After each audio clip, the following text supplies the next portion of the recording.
get any intel they could, and the last team was going to kind of hang out by the front gates in case shit hit the fan and they can go where they're needed.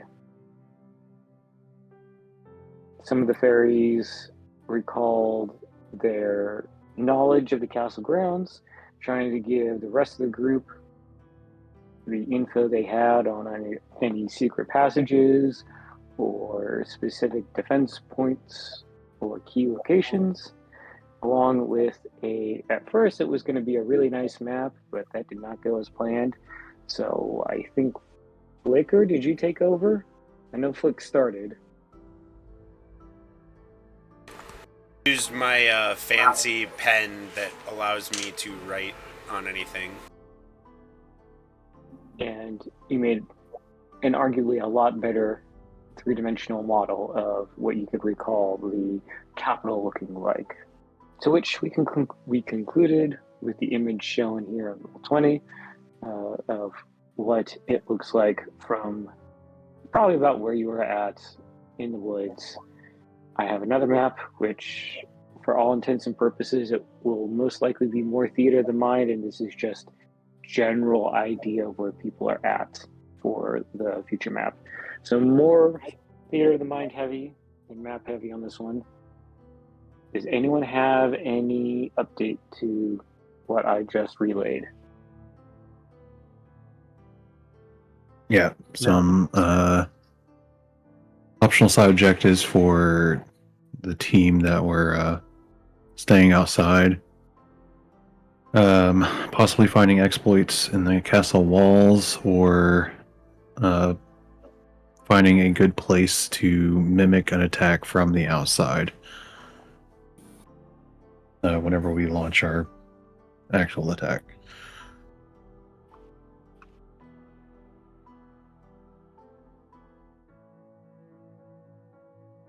All right.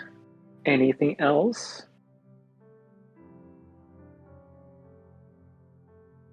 So, our party finds themselves deep in the woods on the outskirts of the Capitol grounds. I believe, did I have you all long rest and then we're starting in the morning? Does anyone remember? Yeah. Okay, so it is morning. So take any actions that you need to do at the start of the day.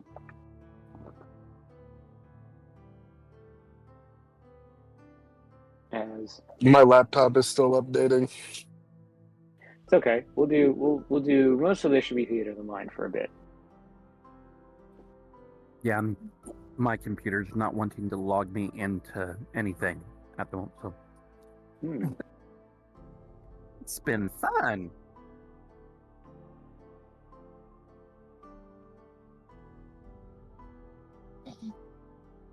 Understandable. If we get to a point where we need to roll dice, we can hang tight and do some more interactions that are minor until everyone gets set up, if it comes to that. So, as I said, we've made camp. It's morning. What's everyone doing? Yeah, I believe, as we had discussed the night prior, me and Miss Mary here are going to wake up a little bit earlier than everybody else, and I'm going to be stuffing quite a few things in her little magic bag there, and I'm going to take off my arm, put it in a bag, take off my cloak, and put it in a bag. Both of my rifles, my little break action pistol, my belaying pin, my rapier, and put it in a bag. And then I'm going to take my hammock, cut it up. Backtrack, I'm going to cut it up before I take off my arm so I can do this myself. I'm going to cut up my hammock, create a sling for my bat on, replace my eye patch and put that in the bag as well, and create a temporary bandaged eye patch. And once my arm's taken off, I'm gonna bandage up the stub and have the remainder of my hammock act as a temporary cloak.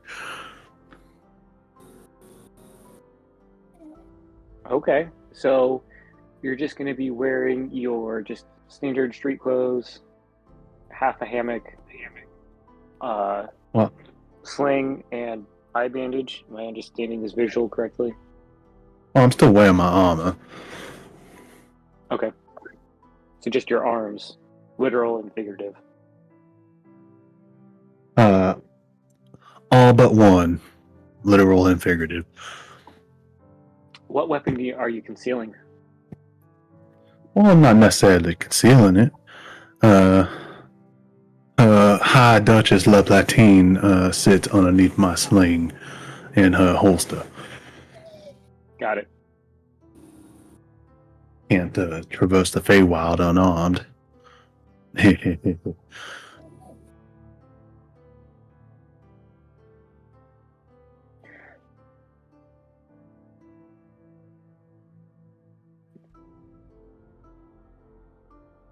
Mary, what are you doing? As Gillo is getting everything prepped. Putting everything that Gello just listed into my bag that he wanted to put into my bag.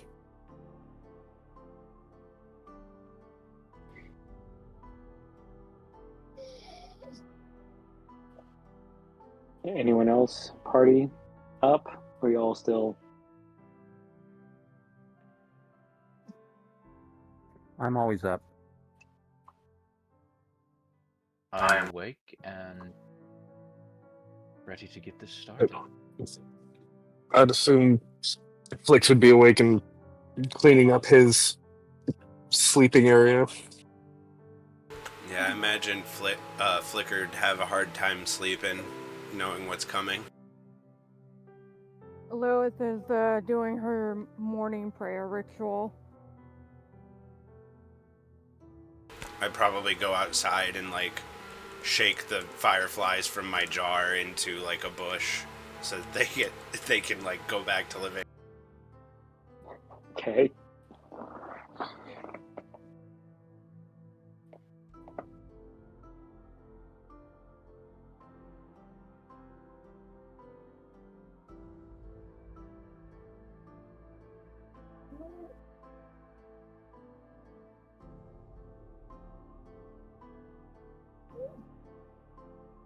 I want to go ahead. No, you first. Well, once I'm done doing my thing, I'm gonna dust off my pet leg and, well, Miss Mary, are you ready to resupply and get some rest on our journey? I suppose this will do as well as any other castle town. Let us go. Oh my. I must have you know that this is Cananog, the former seat of the Sealy Court, as we're walking out of camp. The last thing you hear Mary say as we leave earshot is, I've seen better.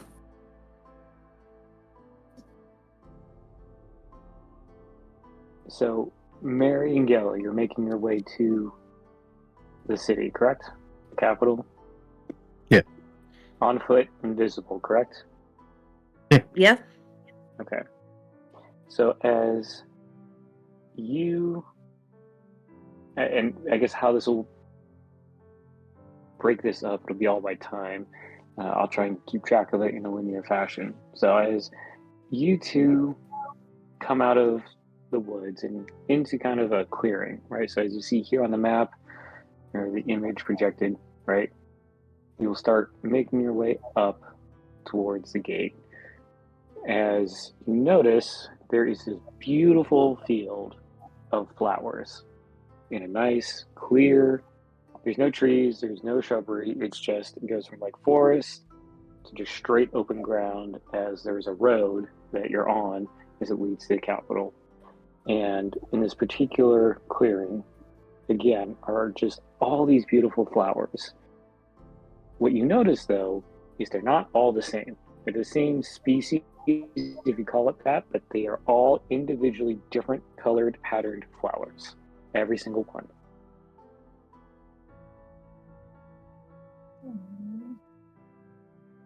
And this here is the famous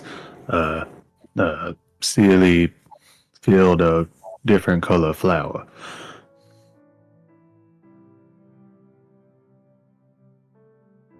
It must be very famous then. Indubitably.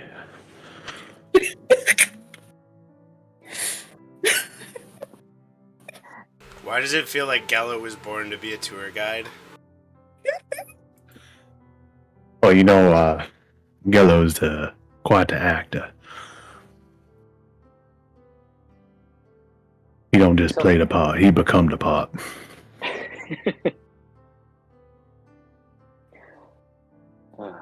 As Gallo and Mary, you traverse through the field and up, you notice there's no one on the road. There's no guards, no one's yelling at you, no bells, no alarms. You're really quiet. And then the gate comes into view. You see two unseelie guards, which you recall Flicker describing as the biggest difference being their wings, right? So Seelie have more butterfly, colorful wings. Unseelie have more dull, muted, moth-like wings. So two guards at the front, armed with what looks to be a short sword, a spear, basic leather armor, look at you, kind of have their head tilted, and say halt.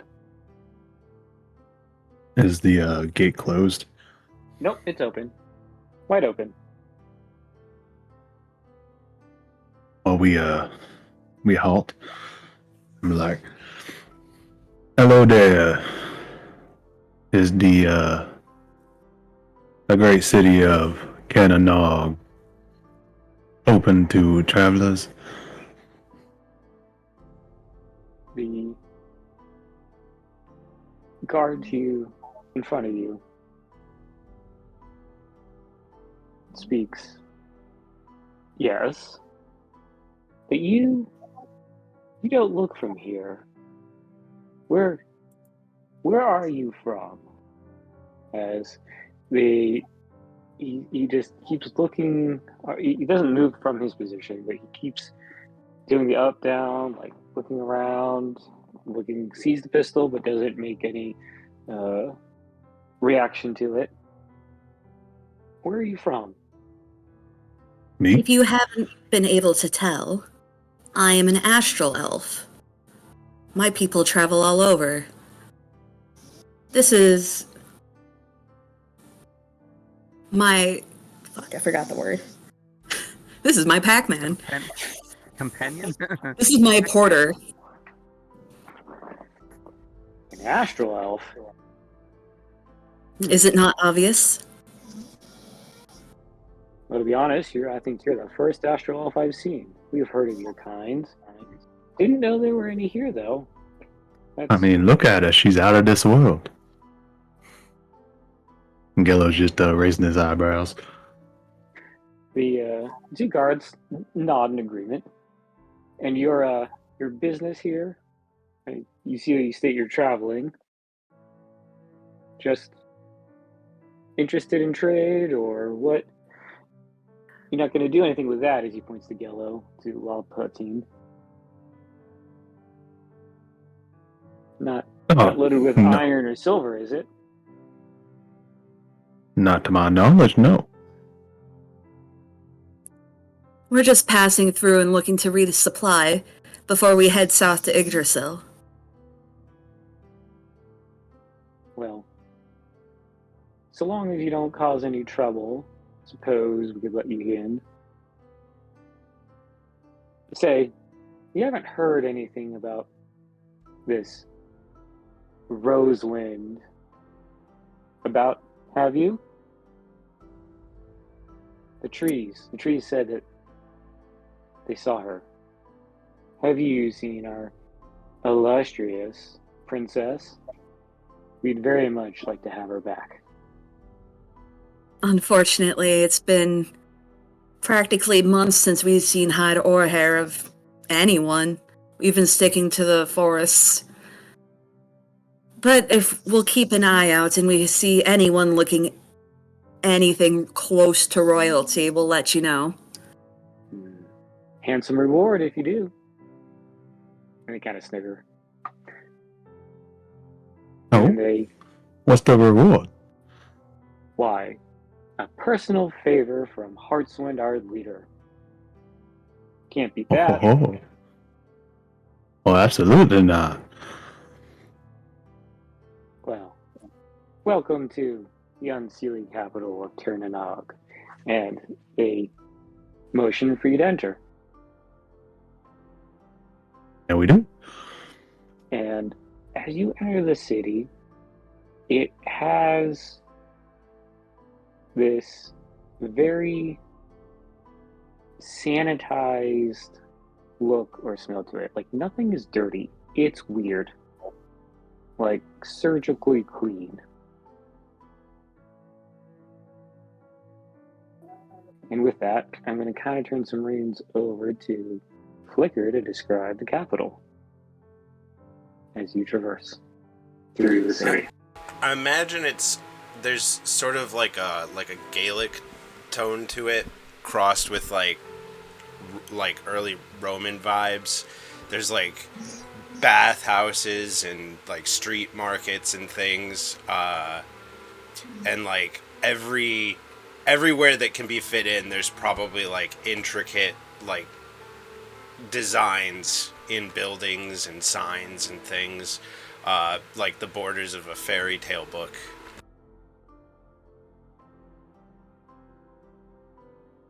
I imagine the rooftops are all fairly colorful with different colored tiles as well.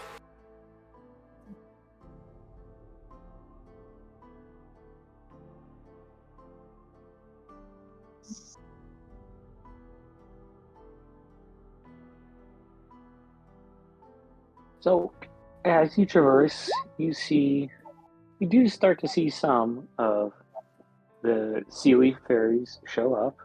Coming out, they look very sad or depressed. You also see the familiar red armbands on what you assume are the unseelie fairies. Maybe one or two Sealy that have an armband, but they look conflicted about it. And as you travel... Oh, go ahead. I was going to say Gillo thinks to himself, oh great, more Nazis. I did not see that coming. Fucking got him. As you travel, you see where most of the fairies are gathered. They're in a center market. You see stalls of fresh fruit, mushrooms, jewelry and clothing. Oddly, no weapons. No blacksmith. More just common goods.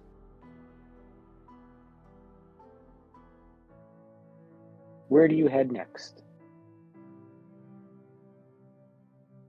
And what I will do, I'm going to change maps. So the map I'm going to show you, we're going to use for just general location. Some of the background may be applicable, but it's the closest I could find to what I can envision. So I will start at the very southern end. I will ping, so front gate here.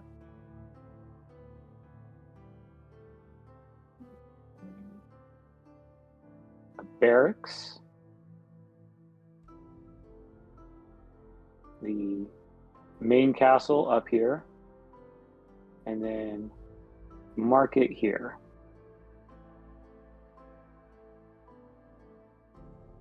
So Mary, Gello, you can place your tokens. Again, this is all for notional, so you know where you're at, and perhaps your team within a visual distance will have eyes on you.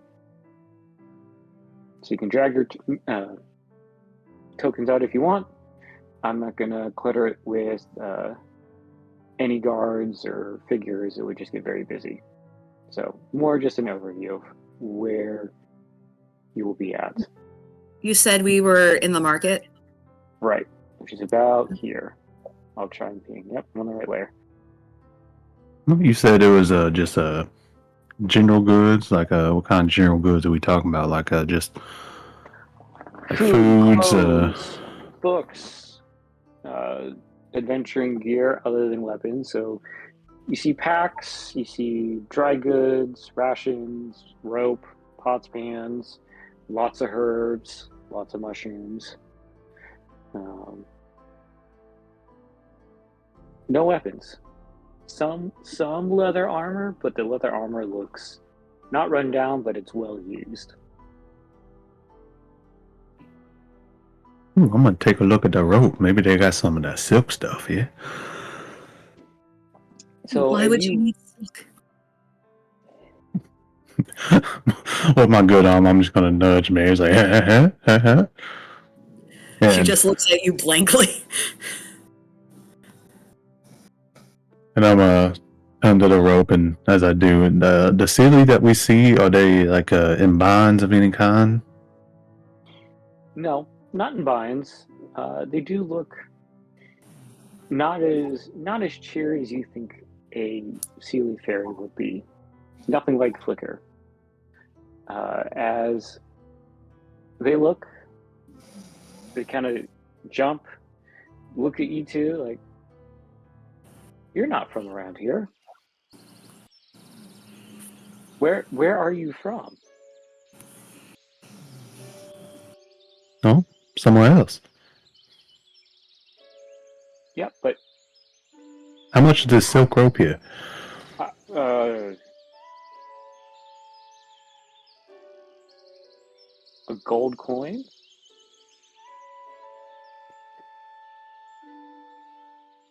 For I'll take feet? it. 25 feet. Is it, well, For is that gold? standard length? Well, hold on. I assume I am just pulling this out of my. I mean, you can pull it out of wherever you want. This is Gello being like, what the fuck wrong with you? It's bad. Hold on. Yellow be like, 25 feet is fighting words. 50 feet. Anyone just add the actual cost without me scrounging through the DMG? I mean, yeah, I can look it up real quick. Oh, there it is. 10 gold. 10 gold for 25 feet. You know what? I will take it for a gold. Thank you. As they look at your gold coin. Yeah, I got it. Yeah. They look back to you, Mary and Gello.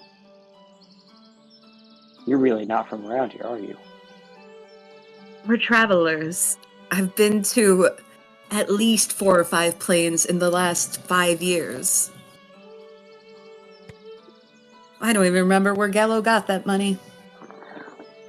Gello, I'm Aiden. Were you here when, and it, like leaning closer, when it all happened? Or did you come after? We obviously put an came apple after. put an apple in my mouth and hand him another gold. They look confused by the gold, and they look at Mary. They kind of have this like curious, pleading look on their face. Look at Mary and just like with this look like, well, that was fucking easier than I thought.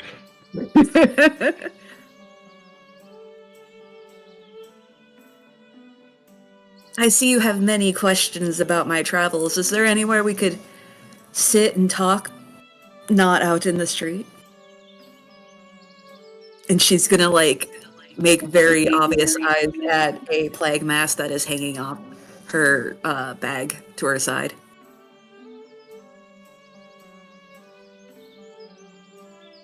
Out of character. Where did the plague? Is that Flicker's plague mask? Yeah. Okay. So Flicker, you don't have your plague mask. Right? I do believe that I said that I gave it to her and said that it might be a good way to. Okay. Yeah. I'm good with it. I just didn't exactly recall that detail, but all is good there. All right. Out of character, is there anything distinct about Flicker's specific plague mask, or is it just a fairy-sized plague mask? It says Flicker across the forehead. It's probably so like it's probably me sized. That'd probably help with the giveaway, but like. But aren't all fairies you sized? Yeah. I would assume. Would you have embellished it or added any detail to it? I mean, we can change size. We have the ability to enlarge and reduce whenever we want. So like. Yeah. I mean, it could have like sized up when I gave it to her or whatever, because that was how we. But is there like a rose or something on it that marks it as yours specifically? Yeah, that's what I'm getting at. Or does it just look like a random plague mask? Like just I think that it looks like a regular one because I had thrown it on in a hurry on the way out. God. Sorry. This plague mask in. This fairy's gonna think we're gonna gas him again.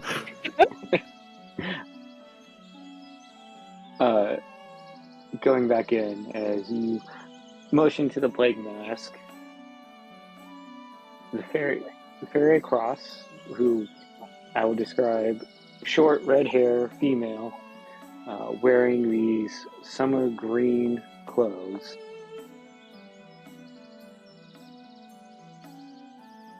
just looks and then motions to. I'm going to paint. It's the building here to the due east.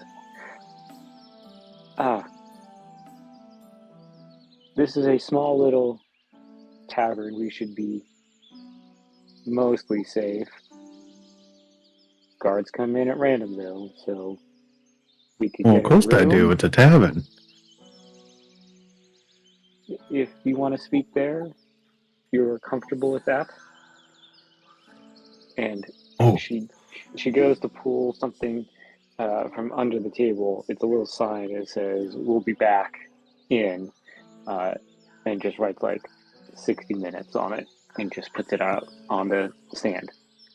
As she does, I'm gonna grab her arm and be like, "Oh, Miss Mary, you can conduct another interview, yeah?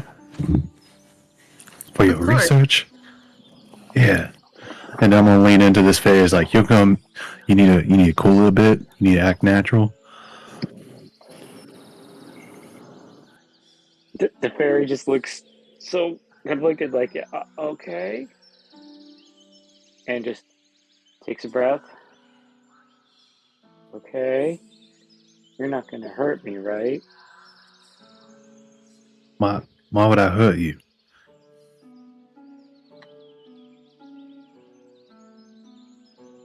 Miss Mary, do I look like I hurt people? You look like you've been hurt. I wouldn't say you hurt people. I mean, yeah, I'm missing an eye and an arm. Why do people think I'm gonna hurt them? You're just not from here, sir. We're very. Well, yeah. Trust has been shattered. It's okay. I understand. Everybody here is very ableist. Now, shall we go? And the fairy nods and walks kind of like in front of you. Opens these two intricately carved oak doors with flowers and vines decorating. And inside the tavern, you smell fresh fruits, breads, tea and coffee. It's not as lively as you're used to seeing. You see a bard kind of strumming along on a minstrel. There's talk. It's not joyous, it's not depressed, it's just neutral. As no one seems to want to kick up a ruckus. They just are all enclosed into their tables or their corners, not really interacting with each other, just only those right next to them. And the fairy leads you here to where the fireplace is, where there's kind of a corner, an open corner. And she looks back and says, I figured you'd feel safer here in the corner. I'll sit in front and you can have your backs to the wall looking out the door. Oh, while y'all conduct your interview, I'm gonna go ahead and get our rooms. I'll be right back. The fairy nods, sits down, looks to Mary, holds out their hand. I'm Dawn. No, write down. In Roll20. Yeah. Well met, Dawn. I'm Mary. She shakes her hand, nods. So, kind of keeping it, not as loud as it can be easily overheard, but not whispering either. So, you're not from here. You've traveled, and you're an elf. I can't tell which. I'm sorry. It's okay. I'm an astral elf. I travel the planes. How many planes are there?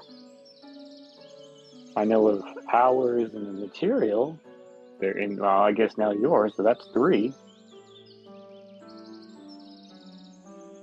Above table, Doug, how many planes are there in your campaign? All of them. I don't have a number. One sec.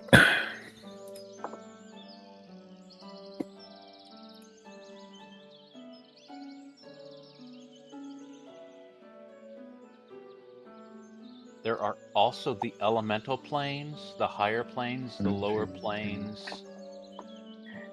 and then a big all-encompassing plane. So I say all because in this world, Altruix and the planet, they all kind of got smashed together. So you can picture like a spider web with all these lines coming out of a center point. That's how I imagine it. So yes, they're all available. Whether or not you know how to get there to a specific plane has yet to be discovered, but however many Mary leaves or has traveled through is however many you've traveled through. That wasn't the question, 3. though. Oh, well, 15 to 16. So, like when I said all of them, sure, we'll go with 16. Why not? All the chaos. Well, my people have documented about 15 or 16.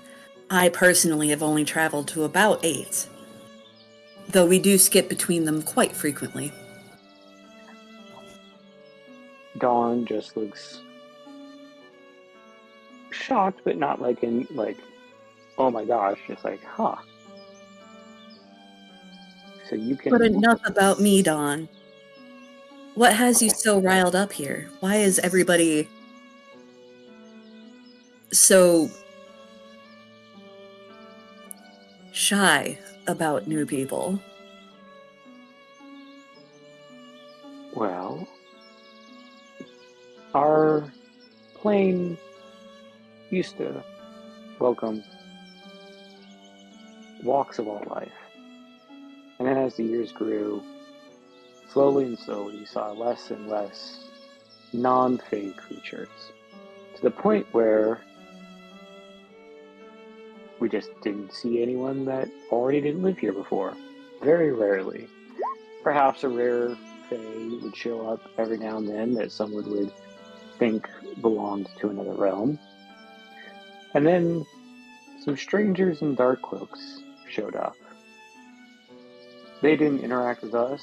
We'd see them here and there. And then the attack, or this plague, as some have called it.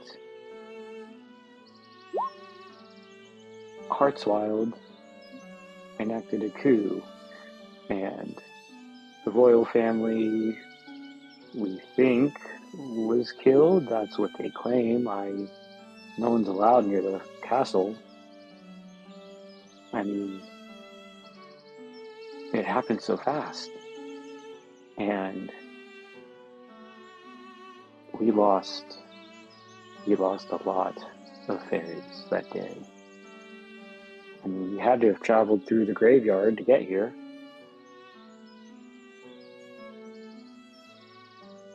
Is that what that field of flowers was? Yes.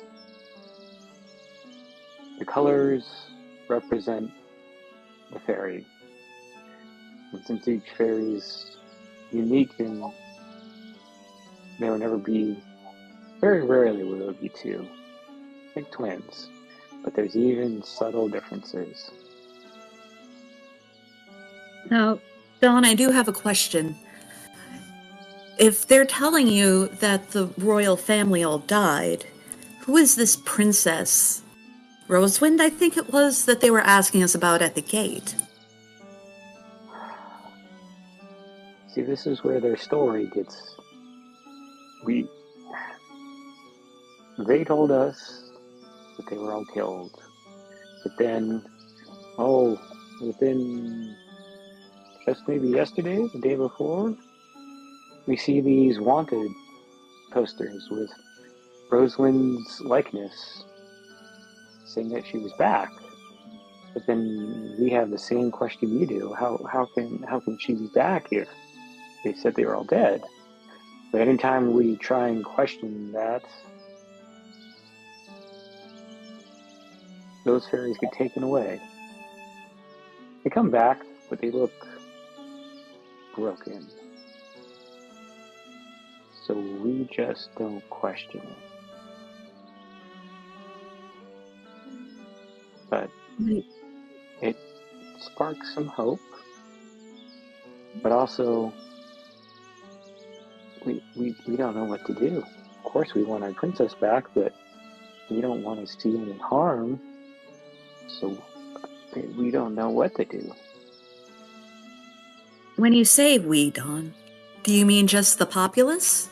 Or do you think there's people who may be of a like mind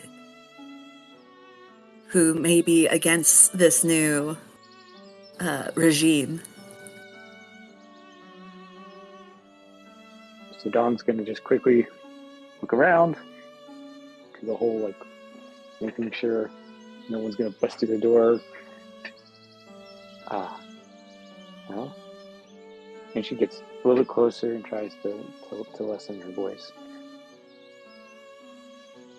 Almost all the Seelie want to see the balance restored. You know, some who have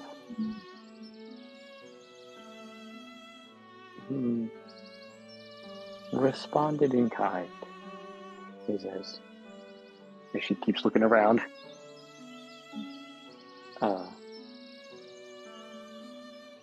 Called the Night Owls. I'm gonna type it.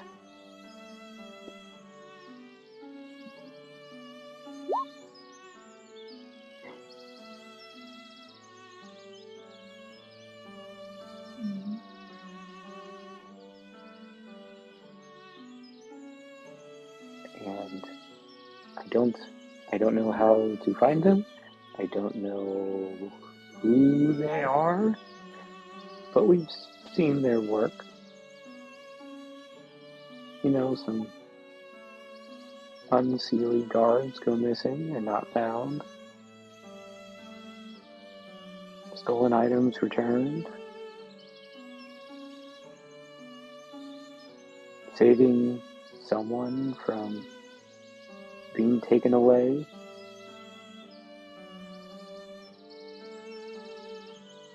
but we know they're here. And now it's motions.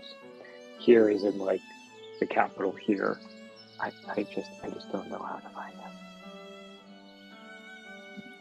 I see. I would just tread carefully.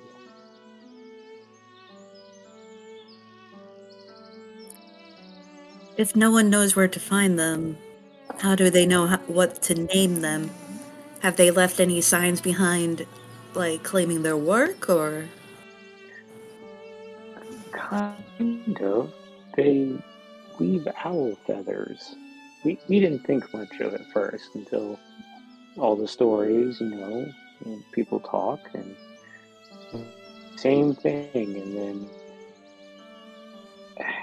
it kind of looks like the plague mask and an owl, and we know it's an owl feather, so we just kind of named them the night owls, because we've never seen, it's always during the night that something happens, it's never during the day. I see. I only have one more question for you, Dawn, and then you don't have to worry anymore. Is there a part of the city where it seems like these night owls seem to show up a little bit more?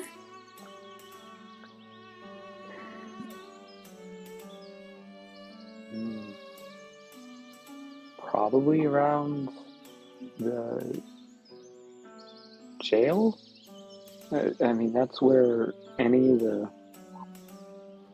And she's gonna like pull her arms in close to her chest and do the air quotes, but the problem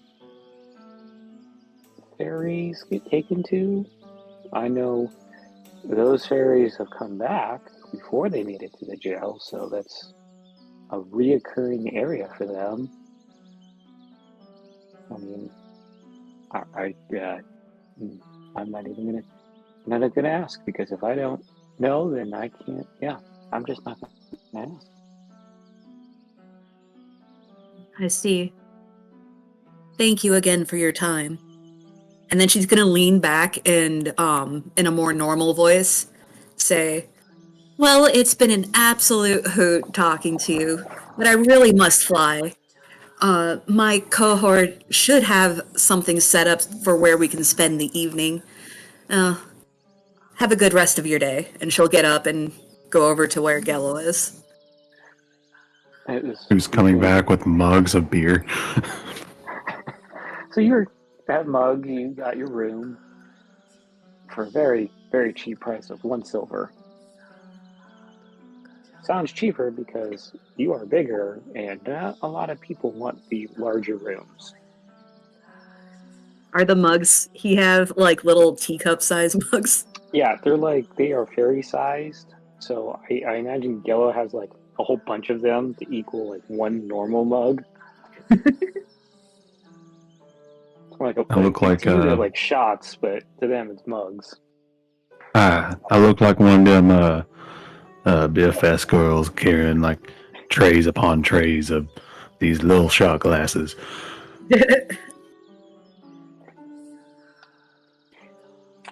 all the silverware and cutlery, perfectly fairy sized. So, you're just sitting there, it's like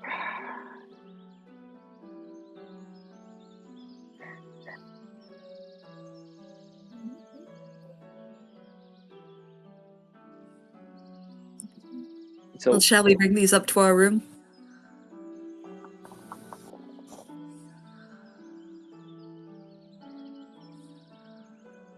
Oh, you just want one? I got 2 of them. Fuck.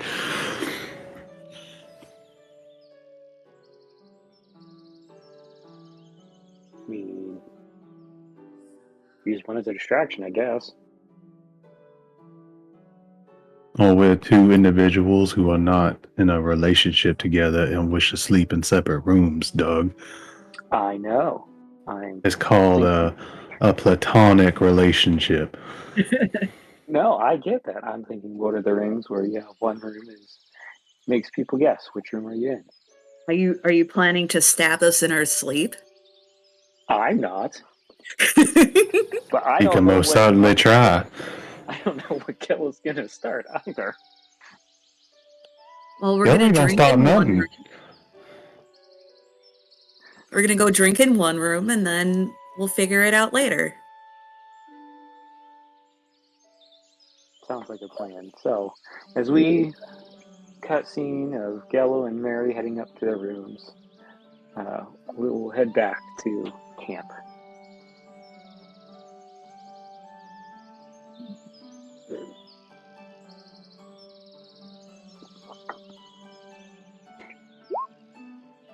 So, Flicker, Urius, Whisper, Flix, Lilith, and Nico, all hanging out at camp. Nico just probably lazed about somewhere in the sun.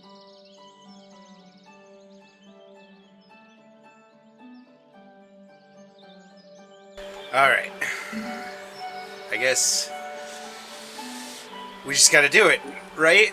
We're here. It's happening. This is getting real.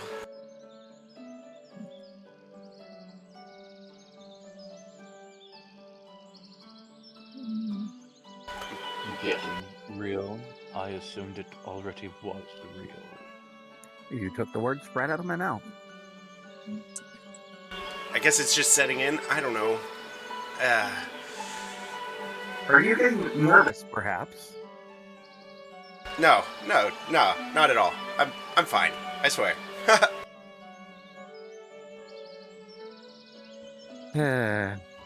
You're not alone. I mean, you're here back home. This time you're not alone.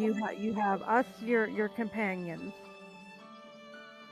So We are here for you. Please rely on us to help you get through this. You're acting a little more manic pixie girl than usual. I'm pretty sure you are nervous. She's just gonna, like, beam as she, like, looks at Urius and go, was that a joke from the Elder? Possibly. Thanks. That actually really helped. But I guess the only way to do this is to do it, right? Yes. Yes. And there's no better person for the job. Also, how long do we wait before we assume that Fish Faces bungled things up? In what way? Shoots someone, gets them caught, you know, that sort of way. I'd assume we'd hear that, and that would be a pretty decent signal. There is that. But I'm kind of more worried about our end, going where we're going. It feels a bit more dangerous. I trust them, they're pretty good with words? I don't know.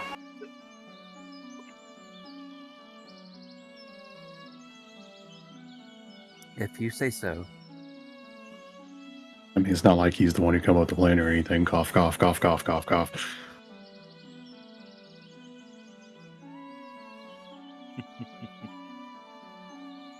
Yeah. But I think that I'll start prepping up and heading towards the secret entrance we were going to head to. And I guess when we get to the point on the way there that we, like, get to wherever there'd be a line of sight on us, that's when I'd probably drop, go invisible, for lack of better words.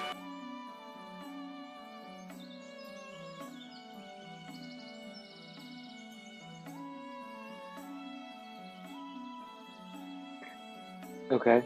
Is the party all going to head out together, or are you going to break up first? I assume we're going out together. Right? Well, there's 3 of us that are going in to get the teleport sigil, because somebody knows teleport, that was discussed, correct? Yes. So we were going to go, I believe it was me, Whisper, and Urius have invisibility. So we were going to sneak in and get the sigils for the teleport.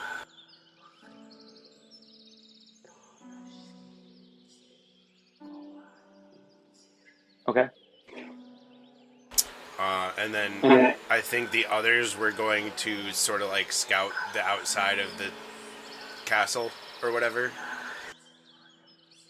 Yep, look for weaknesses possible, like, because of the fact that I don't know how the guard has changed since I've been gone, but look to see if there's any new guard patterns.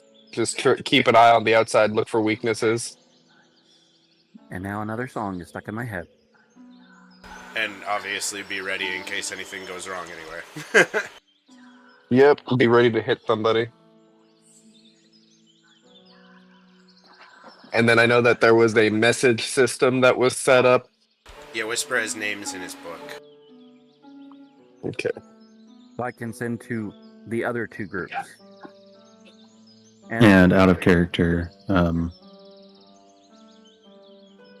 what is your name? Lilith is going to be doing our sendings. Yeah, she was gonna check in with the groups to make sure everything was good.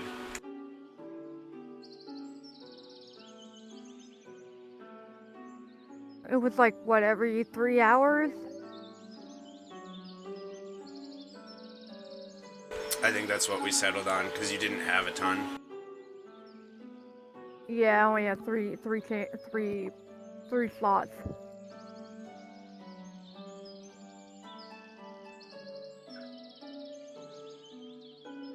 We did tell you you could upcast to continue casting it as well, but obviously we don't want to use up all your spell slots either. Mhm. I have a feeling I'm gonna need them. Or have whatever's left.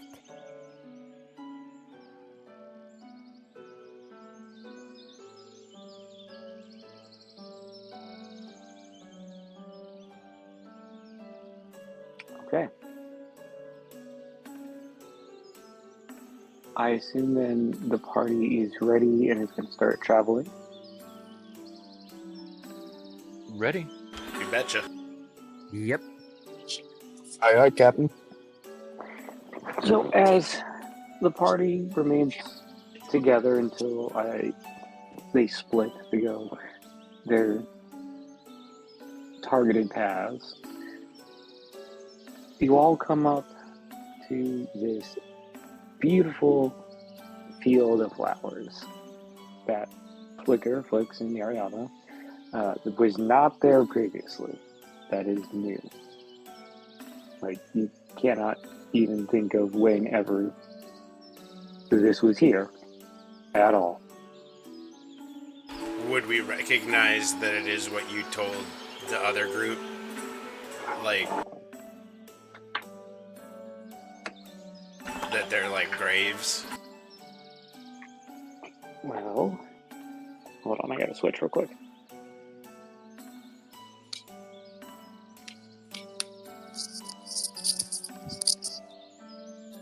Alright, can you all hear me?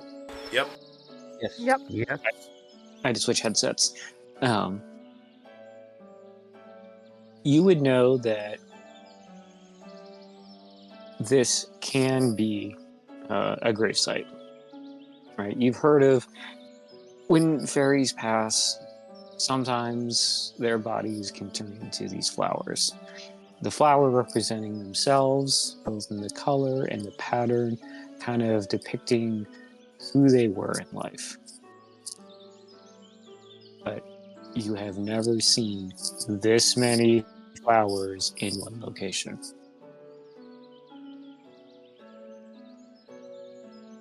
I think that as soon as she spots it, probably both Ariana and Roswin would like, gasp. If they know what it is. They would know. Ariana would definitely know.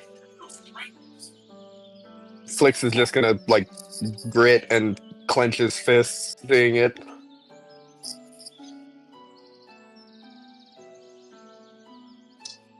Not even I was this grass. If you say anything about it. I think Flicker will just sort of like, you see her just sort of scan the field, and she says, I knew it was bad, but I didn't realize it was this bad. I wouldn't have kept running if I knew it was this bad. Every one of these is a fairy.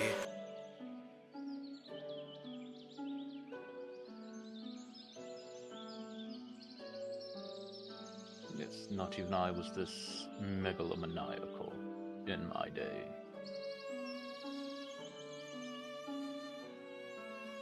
And It is despicable what they have done to your people. I think it's very, like, you can visually see her steel herself seeing this. Like, all of the, like, worry and unease that was there just a moment ago is, like, gone.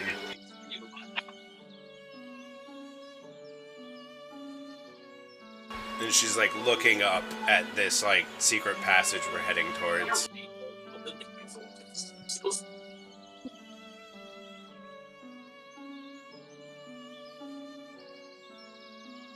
As the party maneuvers respectfully through the road that cuts kind of in the middle, I say the middle of the field. The road has always been there.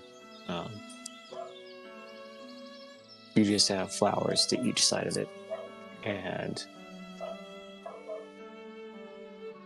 the two groups break off, one towards the secret passage, the other towards the gate, if I understand the teams correctly. And as the day has progressed, you do see that there are some fairies kind of sitting by a particular flower. You can tell that they're still mourning the loss. The flowers are maintained. You see some fairies taking water in cans or casting a little spell to have rain in a certain area. But, Flicker, you can have some hope that your beliefs are still maintained.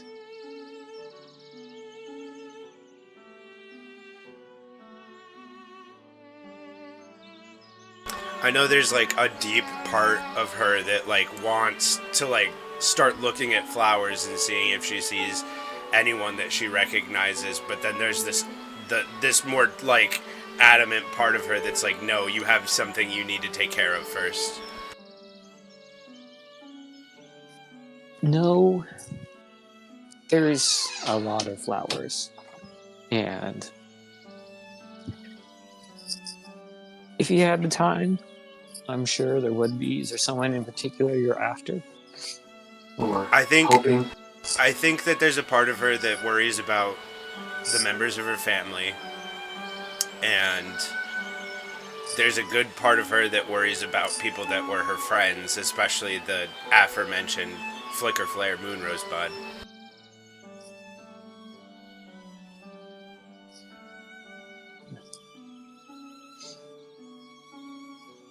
As you maneuver, you don't see anything that calls to your attention, but as I said, there's a lot of flowers you would have to go through. Perhaps after. Well, maybe you hope that it's not there.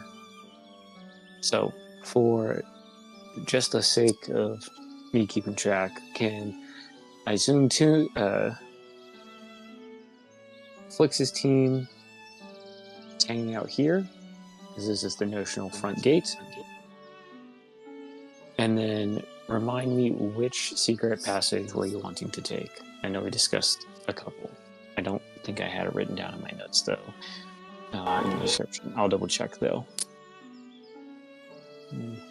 You said there was one that went close to the throne room that was like near the portal, and I think that was the one we were going for, if I remember correctly.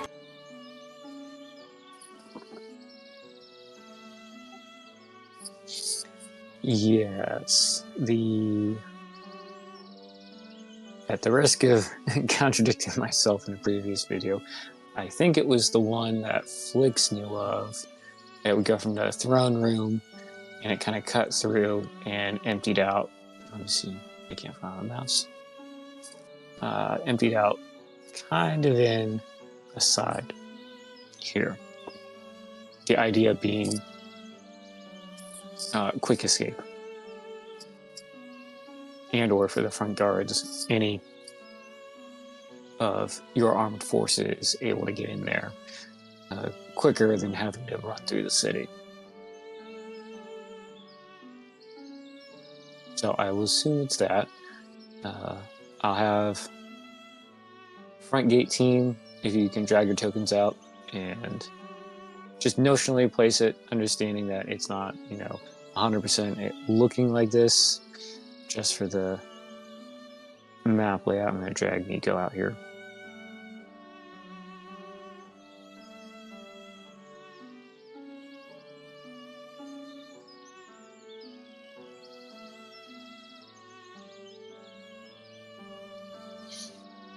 So as the team traverses up, similar to what I've stated previously, the city looks, Flix and Ariana, a lot cleaner than usual. It's weird.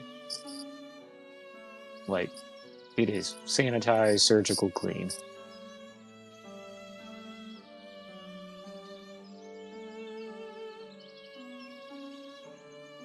I knew we put on airs, but this seems overboard. Like, it doesn't seem it was in preparation for anything, more like an after effect. Do you think that they had to do this to take care of what happened from the plague? Seems like a crackdown. It looks sterilized. Too orderly.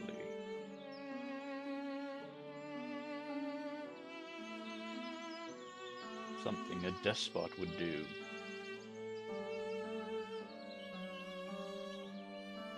Oh, wait, never mind.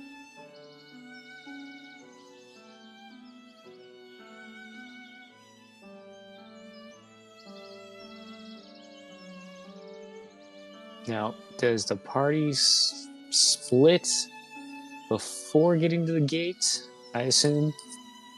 So, just for the sake of argument, you come up here to this point. Some quickly go this way, the rest go right.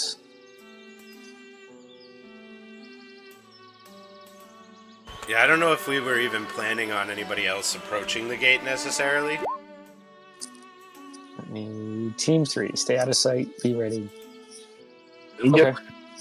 So when you say stay out of sight, I didn't know, like... Well, I understand what you're saying. Let's see. Yeah, they're staying outside, hiding. Okay. I didn't know if you're, like, hiding, or you're just, gonna be just random people just hanging out by the front gate, circle, sleeping, or... I think the plan at this point was that they were going to break off from us as we, made for the secret entrance, and then they would go around the exterior, out of line of sight, trying to scope out any sort of weaknesses that we weren't aware of already. Okay. And feel free to correct me here on your plan, right? So I do see the chat, so it seems like we have a little bit of a somewhere the impression you're hiding, but it's more like a mix of hiding but also searching. Flix and Ariana are very, everybody knows them, so they should not be going in, or, anywhere that they can be spotted. And then Lilith is in heavy armor. And it's loud. And then Nico's Nico. Nico is Nico. So that was why they were staying outside and hiding. Like, if they can scope from, like, far away, that would work, but... Okay. Yeah, outside of line of sight. Yeah. So perhaps more... I'll drag Nico here. Because you said there's like forest sort of surrounding it, right? Yes, there's all sorts of... So I'd imagine they use the tree line to do their investigation of the outside, and they just stay out of sight as they're doing it, you know? That works. Yeah, like if using the map, they're not on it. Yeah. And like maybe even like potentially keep an eye out for any unseelie patrols. Okay, got it. So we'll just have you off map, right? I'm just gonna have your tokens here for notional. You're hiding in the tree line surrounding and just observing. I assume you're just gonna leapfrog through the tree line, or you're gonna stay put. We can discuss that as we pan to each group. Speaking of, we're gonna go to Flicker's group. Flix will show you the... So my picture came up. Flix is gonna show you here. This rock here. Let me go. I will paint it.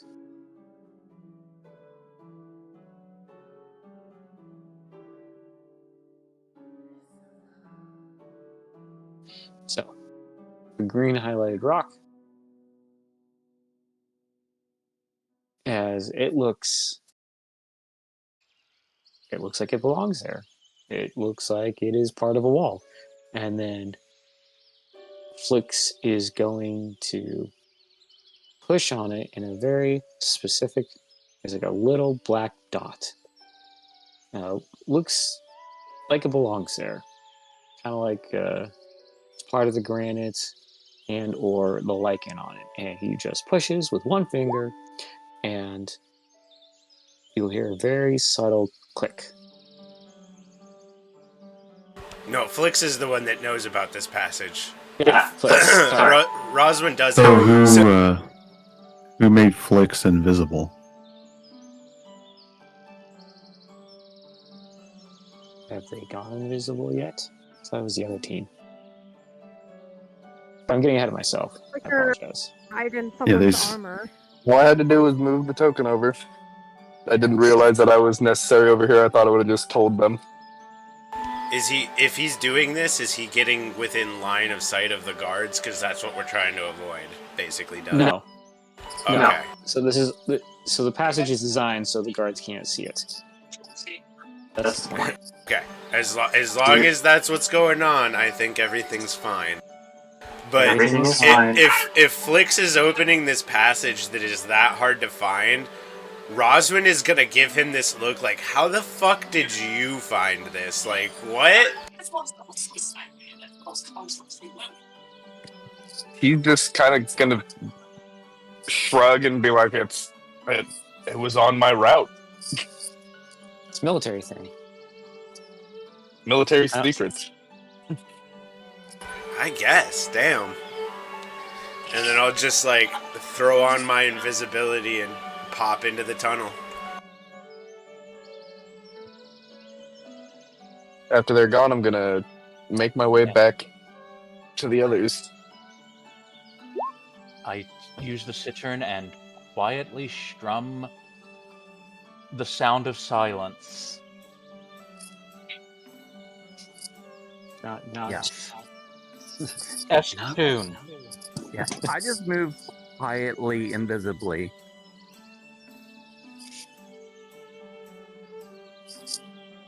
So, as tunnel secret passage team, you're in it's a wide enough passage that you could be two people across. Medium and in some spots large in terms of height. So some of you are going to have to duck a little bit. It's not uncomfortable, but obviously designed for fairies in mind. I will like ride on Urias's shoulder as we're doing this. And they have bioluminescent stones on the inside. No flames, no magic stones, just natural bioluminescence to help light the path. I'd say it's dim lit. It's not complete darkness. You can see without dark vision, but you can't see fine details unless you're it's very close to you.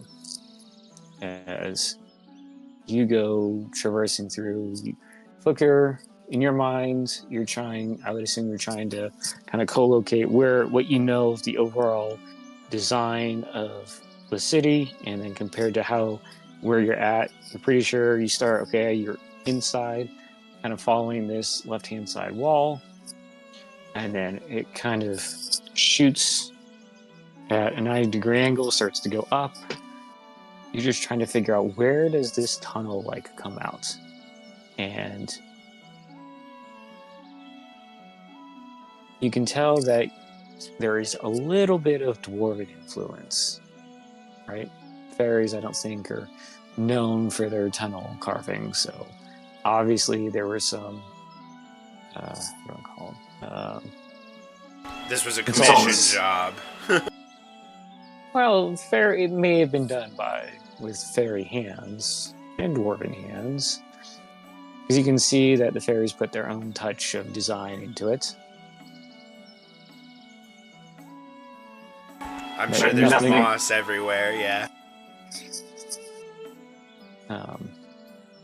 So yeah, you are traversing through the city underground right now.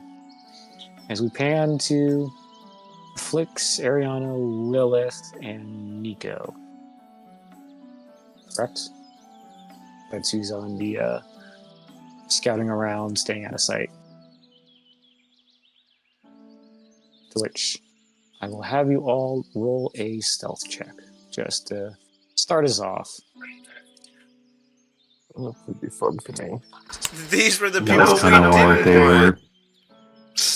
That's kind of the whole point of why they were all the way back there. And this isn't to for me looking at you, just to be all right, you got in. It's you're starting your initial hide.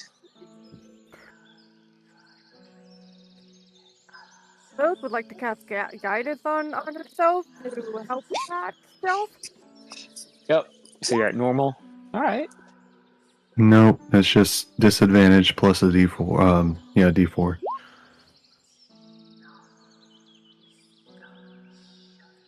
Oh, correct. Thank you for the. For some reason, I thought it neutralized it. It doesn't. Why they weren't on the stealth team. Yeah. What's your D4, Lilith? Woo! 9. I mean, you are in heavy armor.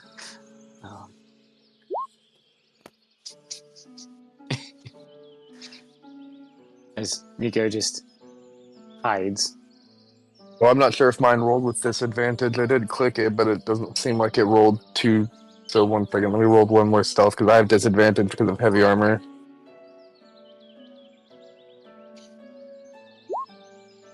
Okay, yeah, I got a 15. A 15, yeah. Woo! Then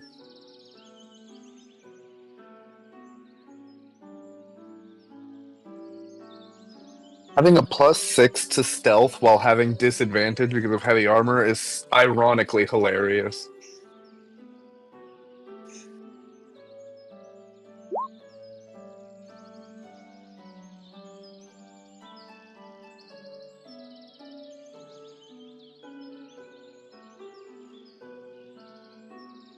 team is meant to just be hanging out, so they don't have to do stealth checks. Oh, yeah.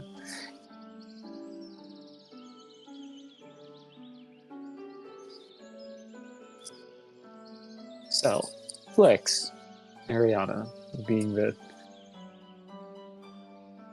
more knowledgeable about the city. Roll a either perception or a history check as you are starting your initial recon of the outer wall to see if anything spurs a memory or insight into any of the objectives you have laid out.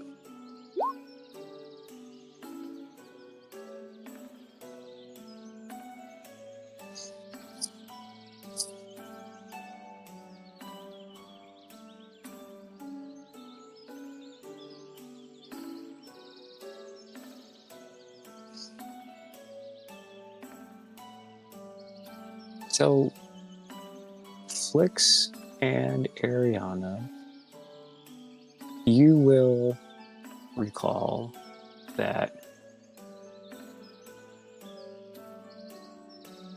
this guard tower, hold on, I'm trying to ping. So this far, almost due east one up here on the right hand side, at the very edge,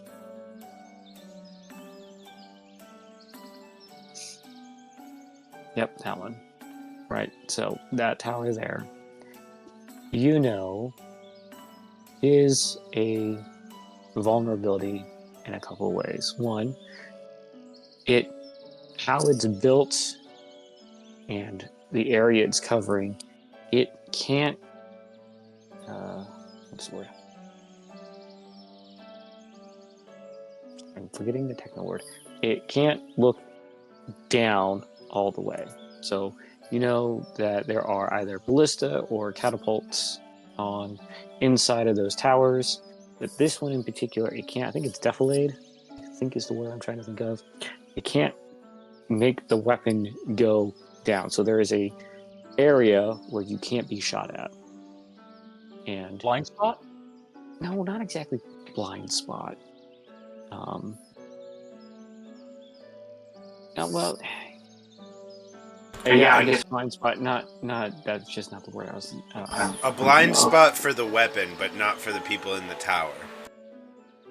Well, even from the tower, it's hard to look all the way down.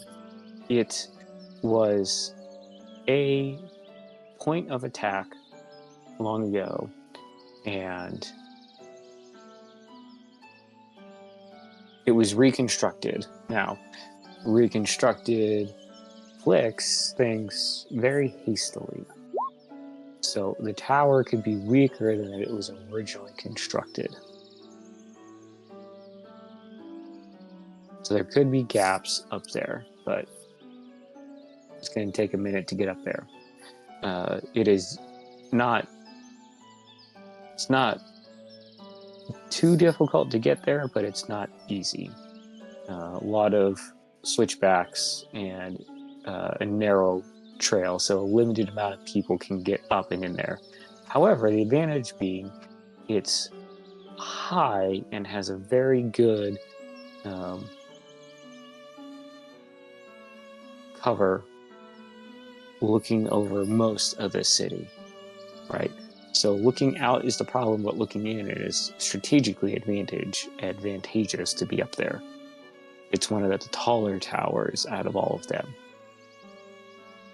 So it provides a good look, good coverage, and it is a lot closer to the castle's floor elevation that you could easily get to that area easier than you would any of the other towers or from coming from any of the open entrances. Does that make sense?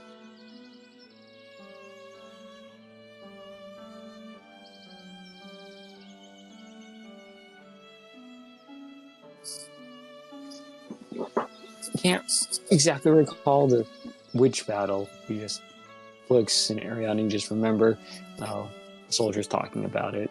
And maybe there might be one or two old enough fairy soldiers that were there.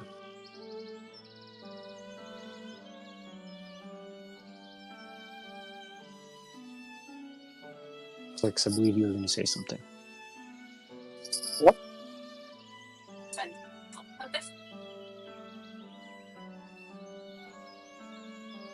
So you need me to say something? No, I thought you were going to say something. I'm sorry. Oh, no. I thought I cut you off. That's why. All good. No, you're good. You're good. As Nico's just looking around, looks to the other party. So, are supposed to be quiet or hiding, right? That's what we're doing. He says this very quietly amongst the group. Ariana's gonna sternly nod at him.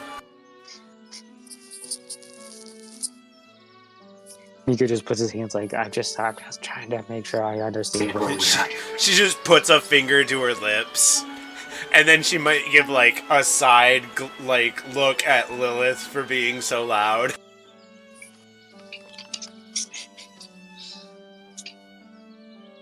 With this mouse, I'm sorry.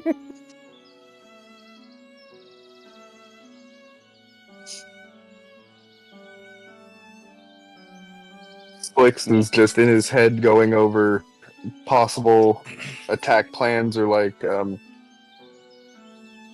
possible ways to make a distraction.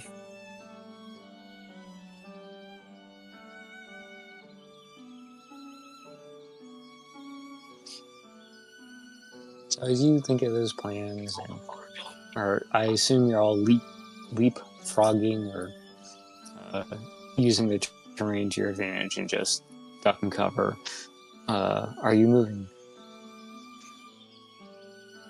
more just slowly and hiddenly, or more like quick and just you get up, you jump or run to a certain point of cover, get down, look around, see if anyone's there, and you just do this leapfrog all the way down? I can't speak for everybody, but I know Ariana knows she's not the best sneaker, so she'd probably be taking it as slow as possible, doing the best she can. Okay. Just nice, slow and slow.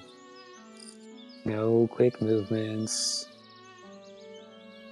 Okay, got it. Same as well for Flix. He's not exactly the most stealthy. And I think that there's, like, the mentality that, like, all of these plans are gonna take a couple hours to, like, come to fruition, so, like, this group can take their time since they're just scoping things out, you know? Mm-hmm.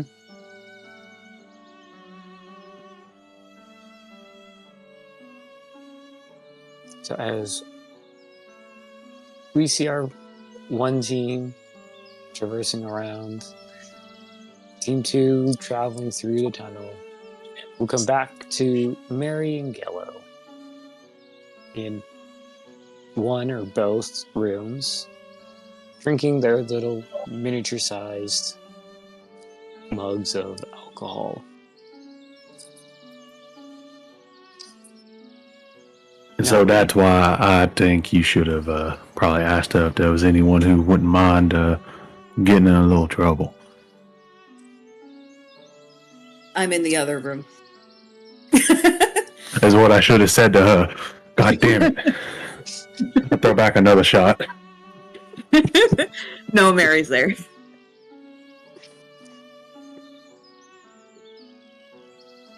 It sounds like probably in the evening we should head towards the barracks and maybe conceal ourselves to see if there's any troublemakers around.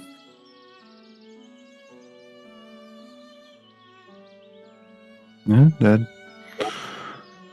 Before it gets dark, we should possibly ask around for maybe if there's anything that goes on during the evening, so it's not like, oh, why are you two out and about? Make sure there's not like a curfew or something like that. That's a good idea. I'm surprised. Why?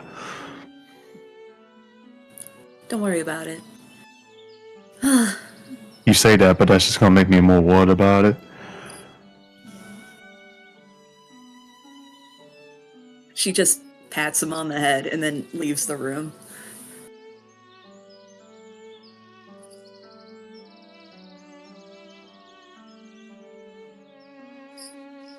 Well, are you coming? We have to go, ask around. Perhaps the innkeeper knows something to do in the evenings around here. Oh, don't worry about it. I follow her after her.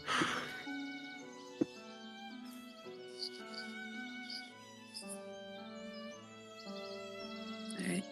So as you two make your way down back into the tavern area, you see the barkeep or innkeeper, both the same, a little bit larger male fairy in a very rough brown leather jacket, and she has these bright green butterfly-esque wings, and he is just sitting there cleaning a bunch of mugs. As he glances, looks up, sees if anyone wants them, sees you two approach, puts down the oak mug that he was currently working on cleaning. Looks to you, Mary. How can I help you? Well, we've been just passing through, but we were hoping to enjoy the nightlife around here. Is there anything to do in the evenings? We are not allowed past 8th bell.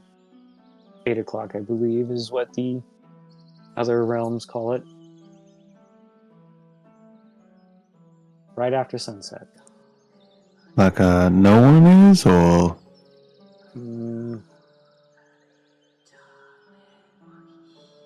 Not if you're not an unseelie or someone with, and he motions to where a red armband would be. If you're not wearing one of those and you get caught, well, sometimes you come back, sometimes you don't come back.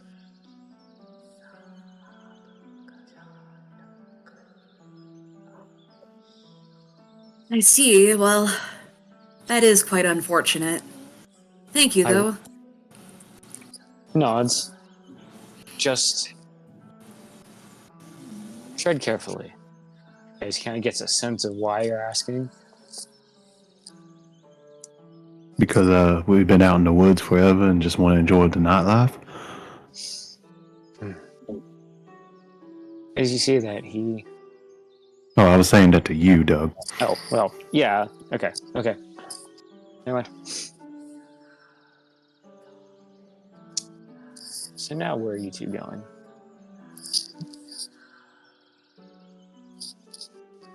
Are you staying within the tavern? You're going to go out and explore? I'm going to go out and explore. I will as well. So as you go back through those two beautifully carved oak doors, you see the market there in front of you. You see a couple of various shops. Here, I'm trying to think. Maybe the computer lets me.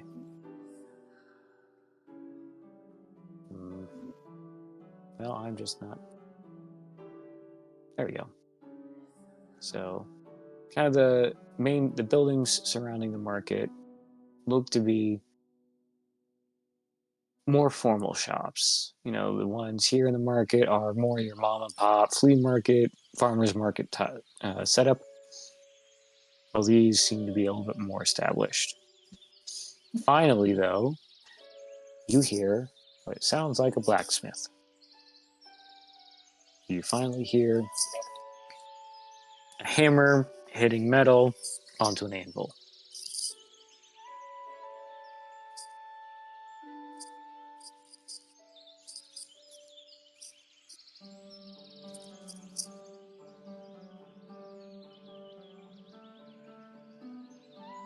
We'll find the nearest unseelie.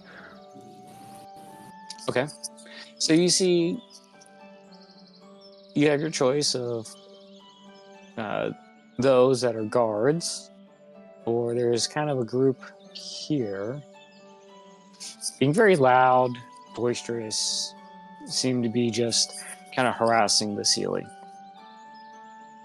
Any that kind of pass them. The not gods. They're not guards. They're just unseelie. They more look like teenage pranksters. No, I'm not going to approach cheering, but so I'm going to approach the gods. Well, okay, younger. Okay. I am a middle-aged man. I get it. So as you approach the guards, you see two male guards, look to be about 20. They look young, adult. Again, similar studded leather. One holds a spear, one has a sword and shield. Just looking around, making sure that, the Sealy aren't doing anything that they don't want them to. I'm just going to approach them. Excusez-moi, mon ami. I was inquiring in the tavern there about, the city's nightlife. I've been out in the forest quite a bit and starting to miss, the city a bit. And they were saying there was a curfew, and unless you were unseelie or had a red armband, and I was just wondering if that applied to visitors, or how does one obtain one of these armbands? As the one closest to you with this very dark black hair. Well, first off, you can't. You're not one of us. As he kind of snickers, indicating being an unsealer fairy. And there is a curfew. All must abide, other than those designated with a red armband. To which you're to remain indoors.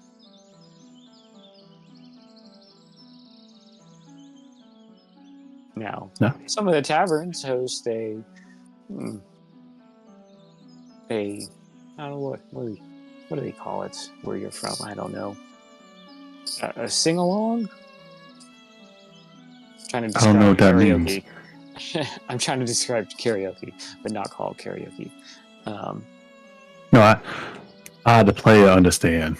Gello, on the other hand, is just like, his question was answered, and he's just like, understood, and has already walked away. Oh, got it.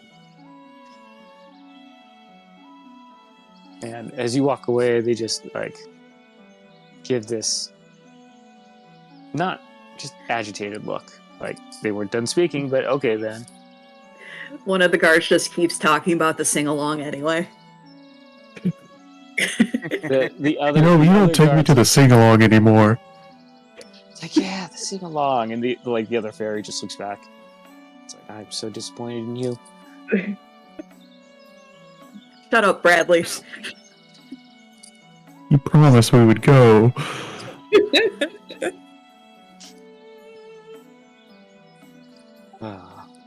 Now where?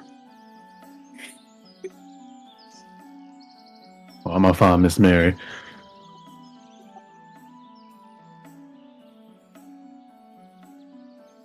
Mary's not too far away.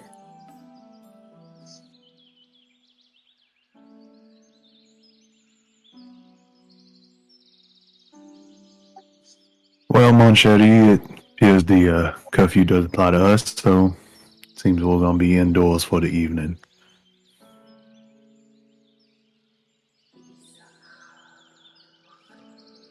There's one more avenue I want to try before putting ourselves indoors for the night. Shall we Oh, go? same.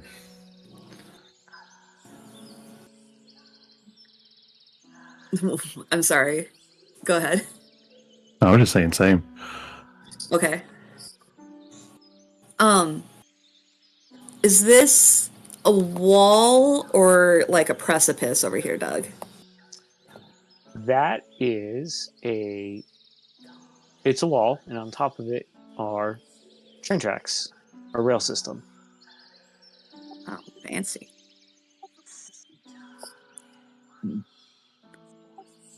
Well, what do you say we go play tourist and get a look at this barracks? And then she leans in kind of close and like puts a finger on his chest. Maybe we can find a little place to be alone. And then walks away. Madam, I am a taken individual. I have a partner. Well, I do appreciate the advances. I must decline. Well, But I do need to buy a new hammock. While he's saying all this, she is walking away further and further.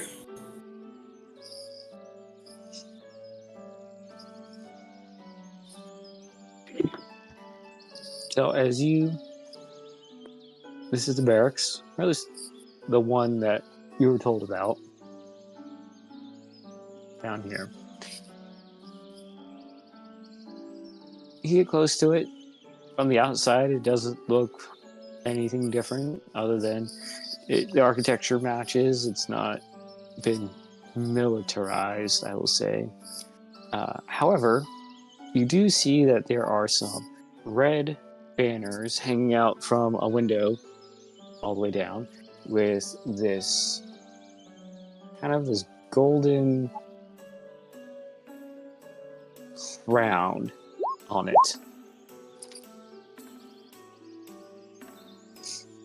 Kind of, and that itself looks militaristic to you.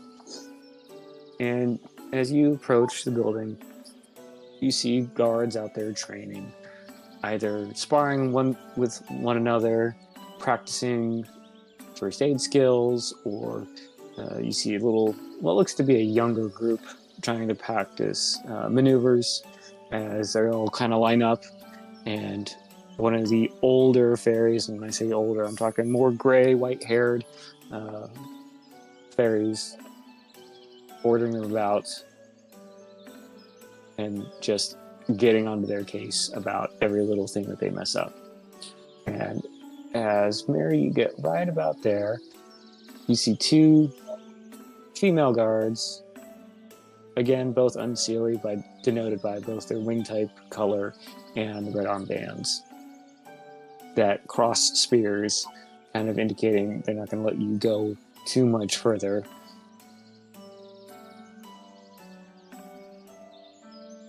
Halt. You're not allowed back this way much further. What business do you have over here? Looking to you, Mary. My apologies. We were simply exploring the city. I'm sure you can tell we're not from here, but I am writing a book on the Feywild, and this whole capital is so fascinating. And I noticed there were train tracks, and I was following them along that wall over there. I didn't realize this was a restricted area. I was simply...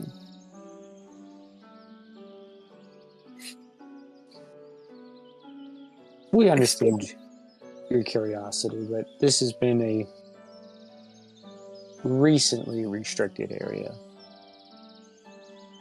Oh? Is there construction?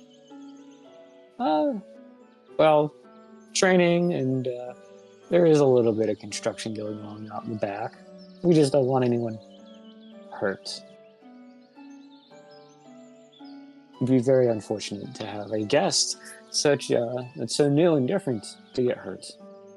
We would look bad as hosts. And we wouldn't want that now, would we? Truly, that would be a tragedy if that were to happen, and we would never want that to happen to ourselves. Is there a way then to get up to the train tracks, or should we backtrack? And then she laughs at her own joke. Actually, so here, no point is an elevator. You can go up and just be mindful of what's coming down the track.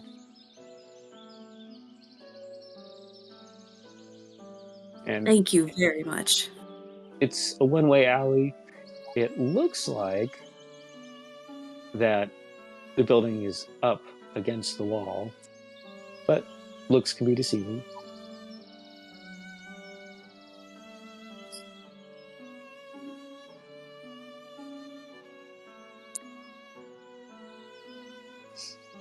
Mary's gonna turn back to Gello. If you could go first, I'm not fond of narrow alleyways.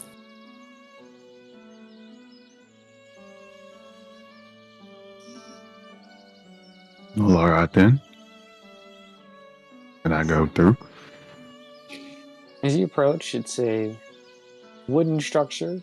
Very simple. You enter the platform. There's a lever.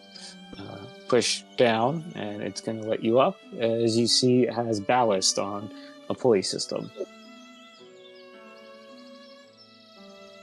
But as you approach the platform, you can see what looks to be a person-sized gap between the corner of the building and the wall.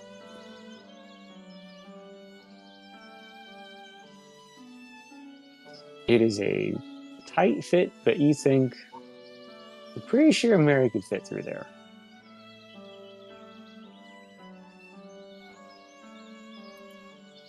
Oh, look at how tall Mary is compared to me. I think you can fit through there, but I'm too small.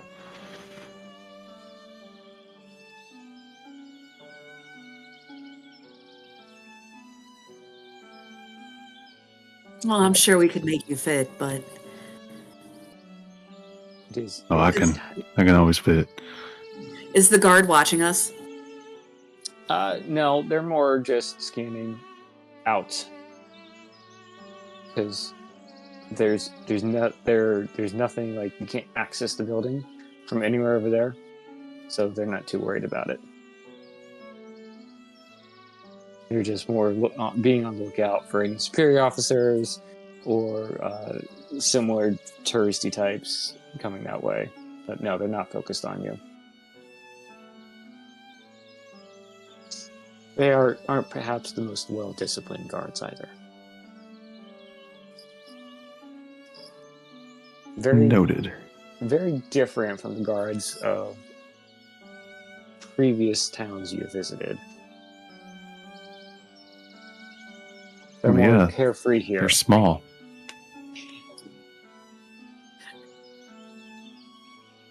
They're just little guys. You're just little guys.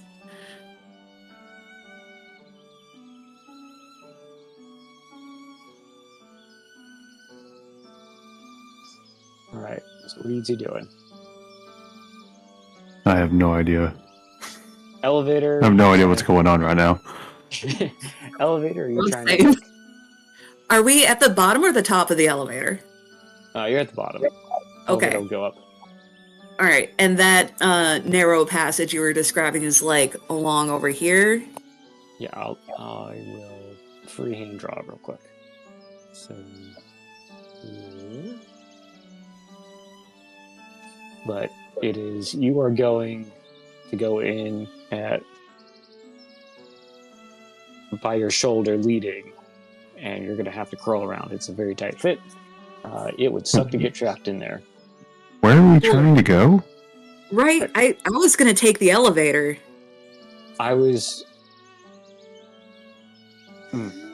just saying there, when I described the layout of the building or the placement, that until you got closer, you couldn't tell if the building hugged or was like built into the side of the wall, or if there was a gap.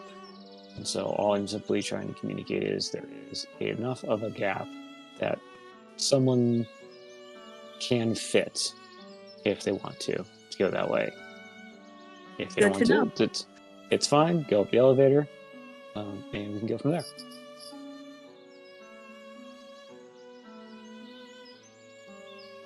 Yeah. When we get to the top of the elevator, is there like a platform, or is it just like the elevator and then tracks? No, there is a platform underneath the tool. So here you can kind of see it. To the left are two platforms. One looks like is for loading, the other for unloading. And you see a couple different carts. You see carts full of material, and then you see what looks like a carriage that people can go in and ride down.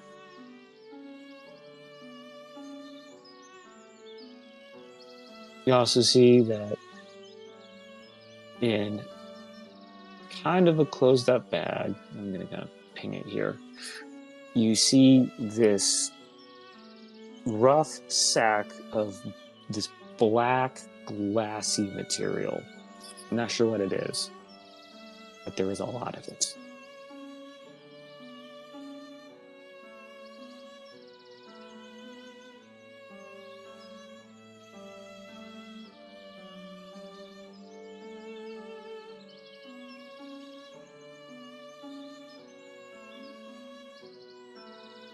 So, now what are you two doing? You don't see anyone there. There's no loading personnel, no guards, which is weird. But perhaps because there's only so many limited ways that you can access that they're not too worried. So this track, is it appear to be for like cargo or like people use it? Both. And there's no one here to like To operate? No. Does it look like it's been used anytime soon? Yeah, it looks recent.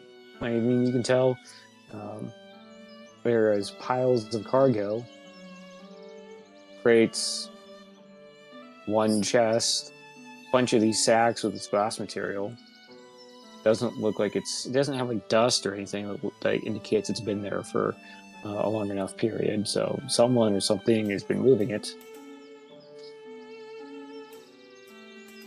This building that it's butted up against, is there like doors or windows? Yeah, there are two large sliding doors that look to be also on a similar rail system. And then there are a handful of kind of, how do I describe it? Frosted windows. Because the sun is beating into there, so they help mitigate some of the sunlight going inside. And you can hear some voices. Sounds like someone's inside.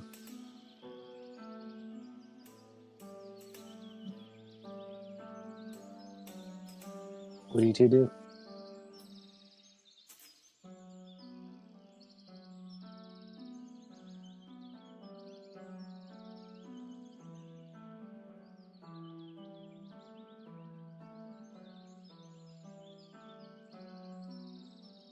Well, this has been a fun little jaunt. I think I'm gonna go back to the inn.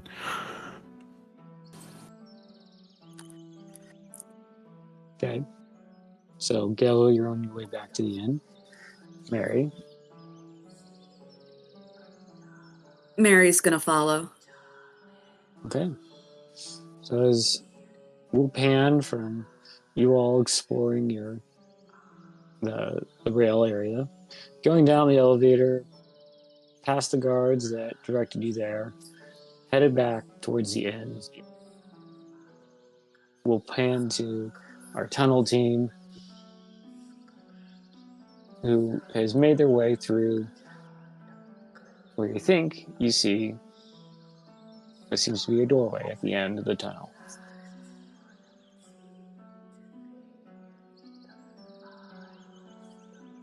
How long does this tunnel take to traverse? Say half an hour, 45 minutes, depending on how fast you're walking.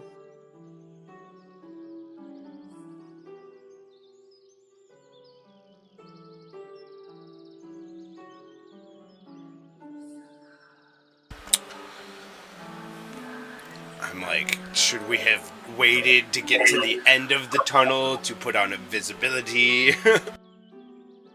Probably.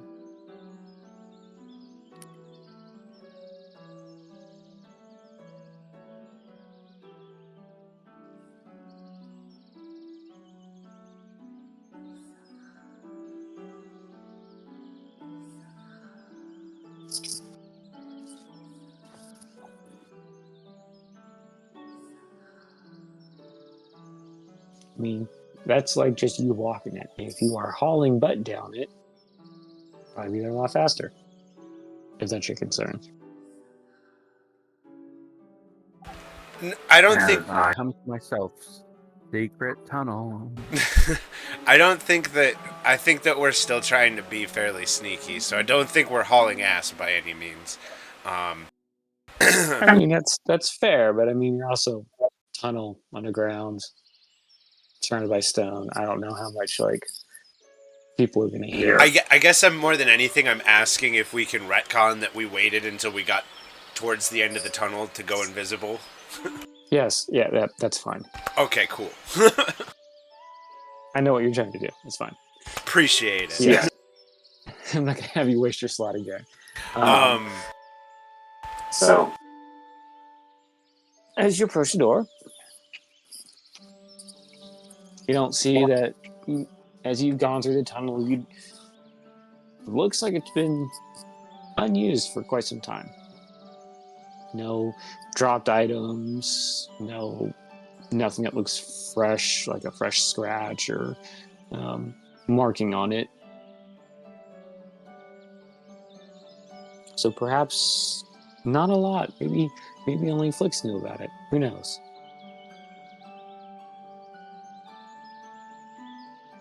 In my head, I'm just like, how the fuck did Flix know about this fucking tunnel? It was in my house. What the fuck?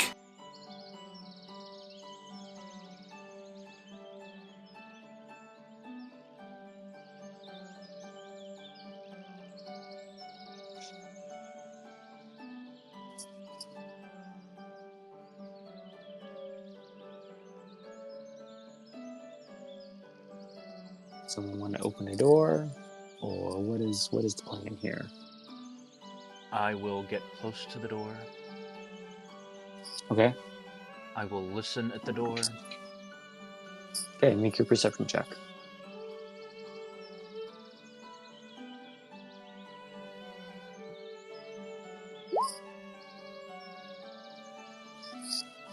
It's cocked on the screen, but it decided it was a 2 on the dot. Well, I mean, at least it's a 2. I'm on Urias's shoulder, so as he leans in and listens at the door, I also listen through the door.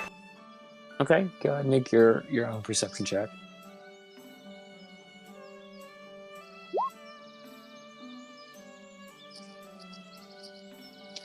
Well, I mean, Can I take my passive? Since they appear to be listening quite hard, I'm going to also listen at the door. Okay, go make your perception check. I think it's clear. I agree. I think it's clear. Oh, I'm waiting to see what you rolled. Wow. Yeah. Sounds clear. You don't hear any noise. No one's walking around. You don't hear the click clacks of any shoes or nails from an animal. What kind of door is it? Oh, it's a solid. Well, on the side you're facing, it's stone. You don't know what the outside looks like yet. The opposite side, I guess. Oof, that's gonna be loud. You never know. Remember, pretty sure dwarves helped build this. But it also hasn't been used in a while, so... True. I mean, really on one way to do this. Last I checked, you don't have is it stone shape? No, Hello, I was just universe? looking at my spells in case I had like anything at all. Like I was like, do I have anything to dampen sound? No. Do I have? So yeah, I guess I'm just gonna pat Urius since he's in the lead and give him the go ahead. I am going to check for traps. I can't disarm them, but I'm going to see if there are any. Okay, make your check. Have you ever encountered fairy traps before? No, but I'm going to look for anything that's out of place. Okay. So you investigate, you search around. You don't find anything, at least on your side. As you look through the outline of the door, you don't see any wires. As far as you can tell, there's nothing. I assume like take your knife or something thin enough to kind of scrape around to see if you tag anything. You don't feel any triggers. Pretty sure it's clear. Can I tell if it's push or pull? Well, there is no handle on your side or doorknob. It's pretty sure it's push. I try pushing then. So as you push, it opens, but it doesn't fly open. It seems to be perfectly balanced, right? You push and it opens. It doesn't swing out too fast or too slow, so it doesn't creak. As you push it open, you can see on the right-hand side of the door frame this intricate ironwork that allows the stone door, at least from your side, stone door, to open very quietly. And it opens just enough that you can sideways exit, right? So you're going to get your shoulder out and kind of scooch out. And that is what I do. So as you scooch out, you find yourself right behind a green tapestry piece of fabric.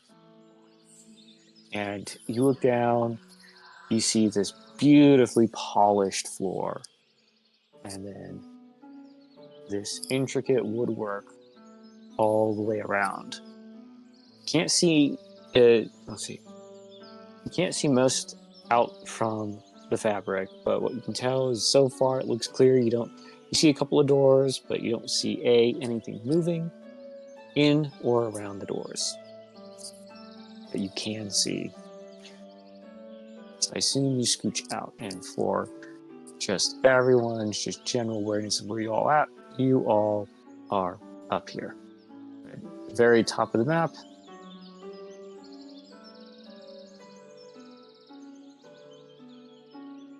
So there's no one around. That you can tell because you're kind of behind this giant piece of fabric. It's thick fabric. It's not like translucent or transparent. I'm assuming we're also invisible? Yes. So I'm going to look out from behind the curtain. So behind, you see three. Hard to describe. They look carved, but not. They are these wooden thrones. And Rose, correct me. Do you want to ad-lib this, or you want me to? Sure, I got it. So Okay. there's a throne for Oberon and Titania and Roswin. So Roswin's is the smallest of them all and kind of off to the left of our view. So like stage right. Titania's is right in the middle, and then Oberon's is to our right, stage left as we look in, and they're like probably made up of like what look like branches of a tree that are still alive with like pink flowers blossoming and like leaves everywhere. The top of Titania's throne has this like bright red gem with a little like almost crown made out of twigs around it. And there's probably like a deep blue like rug that runs the entire length of the floor of the throne room. And so we're coming out from behind the thrones or from across the thrones? I thought we were behind them. Oh, go ahead, Rose. I thought we were coming out behind them from your description, but You are. Okay, I was just wanting to clarify.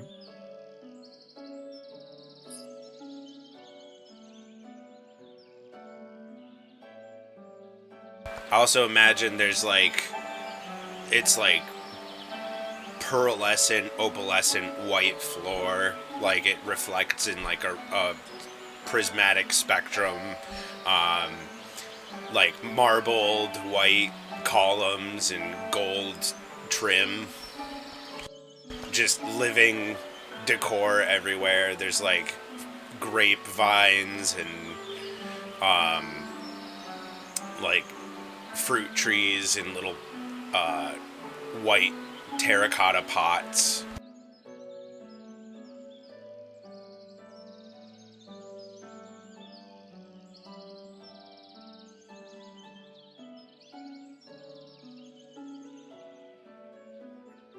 Terracotta part.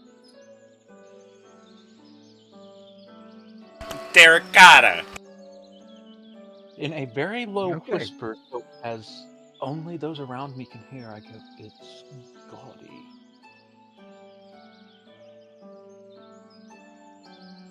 You sound shocked or surprised.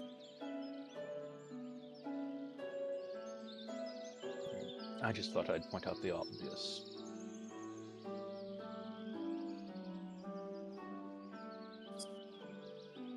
Hey, everything's extra here.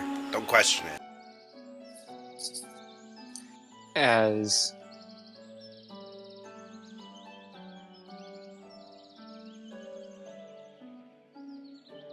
you all, I assume, kind of get out to the throne room. Again, still, you see, as you saw from when you saw the entrance of the city, it's very clean. Just weirdly cleaner to you, Flicker, than when you were there last. Like, you had housekeeping staff, and they did a fantastic job. This just seems extra, and it is uncanny to you. Now, you're looking for the teleportation runes, correct? Correct. Okay. So, you know that, for the sake of argument, like here in the center, you do remember there are a bunch of symbols in a circle. You just thought it was decoration, maybe a family saying. No one told you. I don't think might not have ever been present when someone actually had to use it. I will ratatouille Urius towards the symbols on the floor, quietly. Appropriately ratatouille. Okay, so as you make your way, you do see, again, it's about a 20-foot diameter circle. It's a large circle, and enough that you could think fits the royal family, guards, maybe some extra, enough to protect and like kind of get out of there. Seems to be a emergency escape in terms of design location, more than a presentation of like, oh, we're just gonna teleport people right here to the center of the throne. That seems to be the thinking of its placement. As you look, you see in gold lettering the spell of the teleportation circle, all the runes, some alphanumeric. And I will quickly, I assume Flicker and Urius, you're looking at this, yes? Yes. Okay. I'm gonna type. Yeah, I'll send it to you both of you in Discord.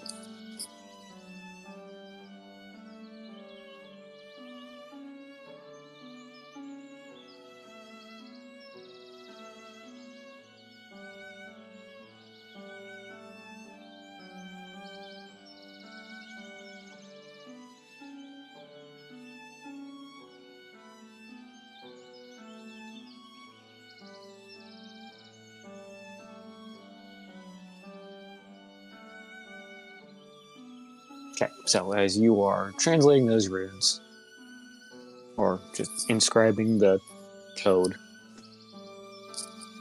what are the...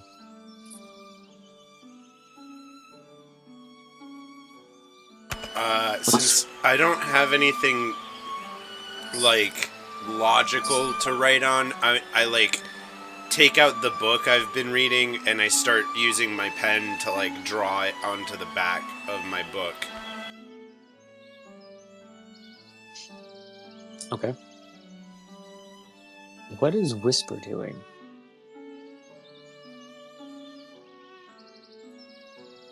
I was looking at the runes too. Okay. You said Flicks, but I just assumed you were saying that by accident. I heard Flick say that they Ratatouille is Flick. I thought Flicks was on Urius. Flicker. Wow, Flicker, brain fart. Thank you. Flicker was Ratatouille and Urius. I didn't hear what Whisper was up to, so I will send Whisper the runes too. That may come in play for a reason later. Anyway, I do have outside the table. You're all invisible. My question is, can you all see each other? And other invisible people see other invisible people. Does that make sense? It depends on if they have the spell abilities. Like, if I know blind sight or pardon me 1 second, I have a child. We can't see each other, but I imagine, like, we can see ourselves for the sake of whatever. Well, I assume you can see, like, your arms, but, like... So, like, I imagine I can see my own self and, like, everything. Like, I landed on Urius before we left, and that's why I'm, like, on his shoulders so that I don't lose track of him. But I also, Whisper's an owl, so I imagine he can hear us. Well, like, it just... I see, thank you, Gello. That's what I thought. I'm like, wait a minute. I'm kind of curious, like, how are you going to see each other? Like, how are you going to coordinate anything? Because if you can't see each other, this is going to be interesting. Well, we did come out from under a tapestry, so I imagine that he'd see us go through the tapestry. Oh, yeah, I figured, like, as soon as the door opened, like, maybe not almost about ready to turn invisible, like, just did a quick, yep, okay, cool, looks clear, and then bam, everyone goes invisible, so you're already in place. But now you're shuffling around, and it's like, you have no idea where everyone else is at. The instructions were that we were all coming to check out the runes for the teleportation circle.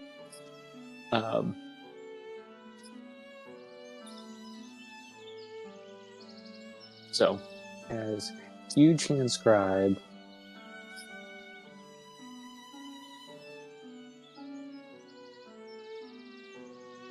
let me look back and see if I have a previous description. Else Flicker, I might need your assist. Let me scroll back up.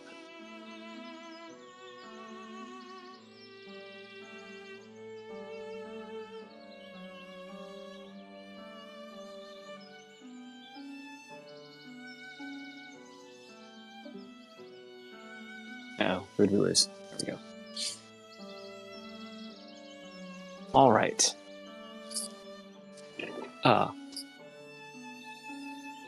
Flicker, do you want to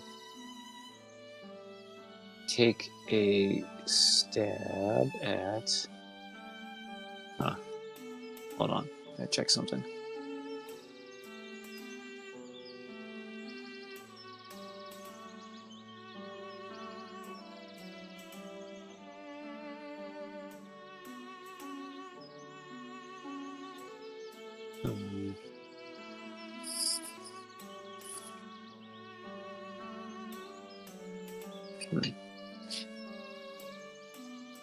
A description of Phantom. Or do you want me to...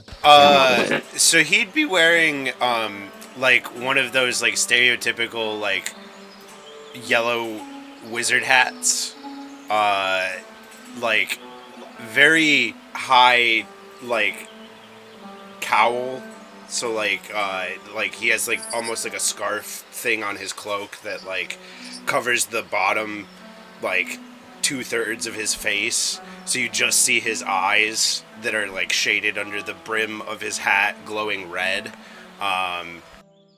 He has probably I don't know what you put on him for armor, but I know like he's wearing a cloak over all of that and probably some sort of cotton doublet. And he has this, like,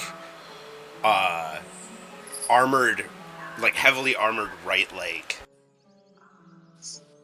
As the so described person doesn't enter the throne room, but is by one of the doors, just looking in, just scowling at it. As then in tow, Flicker, your heart will quicken. It will accelerate as you see Puck right behind him. And however, you notice something different about Puck. They're wearing a leather collar with what looks to be a enchanted, because you can see the glowing letters on an iron chain around their neck.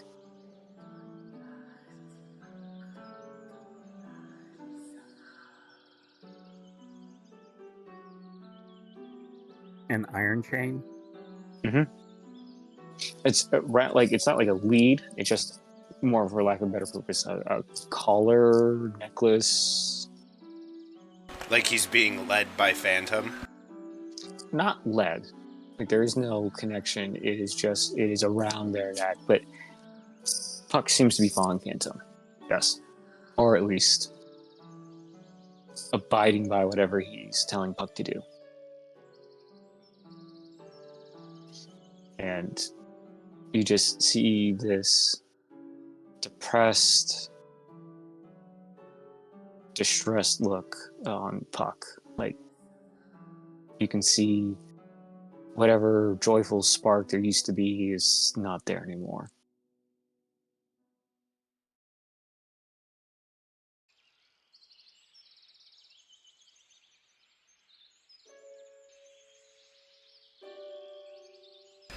My mind is just like going wild because I'm like, okay, I've been told so many different things about Puck versus like what happened and like what I'm seeing now. I'm just like trying to put the pieces to a puzzle together that I don't have the picture on the box for, you know?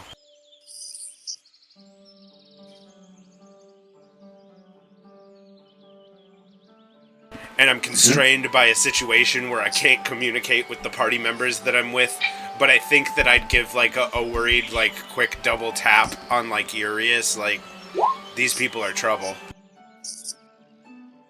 All right. So how do you communicate this without speaking to Yuri? So are you like frantically tapping top of Uri's Yeah, head? like when you're trying to get like let's say you saw a bear in the woods and you're trying to alert your friend without sounding worried. That's how I tap him. Okay. Urius, you pick up on this. Are you casting that? It is an at-will ability, Okay. so it would. I keep it on. Okay. As now, that doesn't affect invisibility, correct? It shouldn't. It I don't play a lot of invisibility. it might, but my invisibility is through my instrument. I was gonna say, does your invisibility require concentration since it's coming from an item? That would be the DM's call. So that's what I was Because going it's to not ask. coming from a sentient item. Well, it's still you casting the spell, so it's just where the spell's coming from. Yeah, what is granting invisibility? I will hide back behind the curtain before I use my detect magic and peek around the curtain very stealthily to see if I can sense any magic coming. Yes. Well, I can actually see through the curtain. I can see magic through the curtain, so I mean, it's not like the curtain's that thick.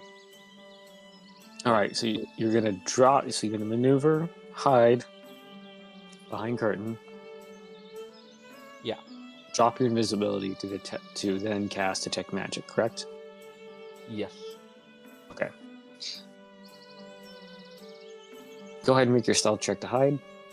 And if you're going to do it while invisible, that I think that would be an advantage. Oh, I already have advantage because of my cloak, and I am pretty sure this is probably a low light area.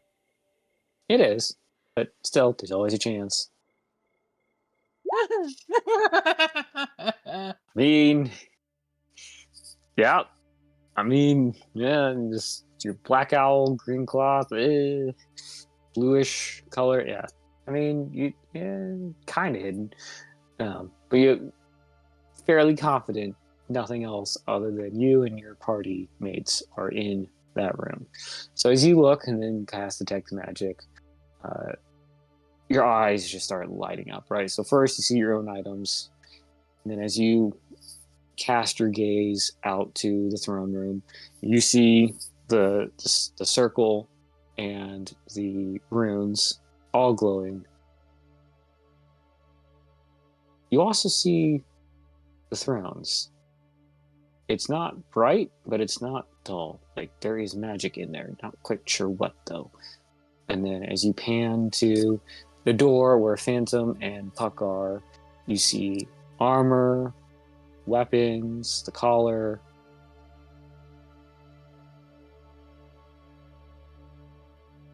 What school of magic is on the collar? Of course, you would ask that question. Well, it is a part of the Probably spell. enchantment. No, I actually had the collar pulled up. There are control spells that are not enchantment. True. There are also abjuration ones. And necromantic one. I doubt it's necromantic unless he's dead. I'm just saying. Just saying. Come on. Of course, I was also lose. Necromantic ones. I'm just saying, there's all sorts of control ones. And of course, as a vampire, I am very necromantic. I thought you were net romantic. That's what I just said.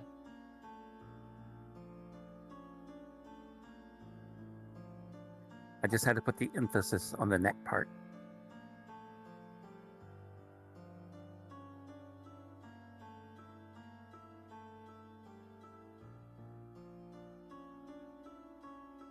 No, it's enchantment. Okay.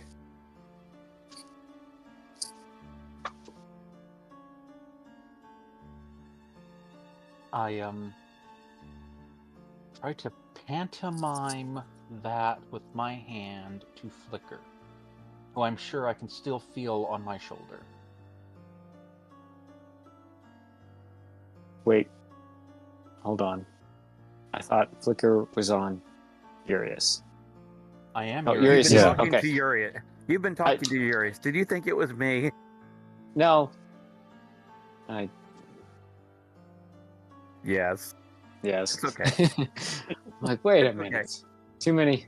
So yeah, I am on Urius's shoulder, so he's pantomiming to me.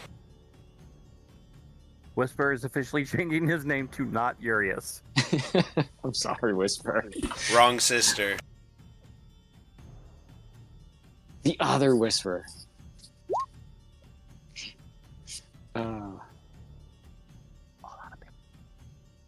All right. Whisper knows how to be quiet. He makes notes of the runes while they're doing all that, because I can't see them at the moment. I know they're in here somewhere. Well, you might be able to see one.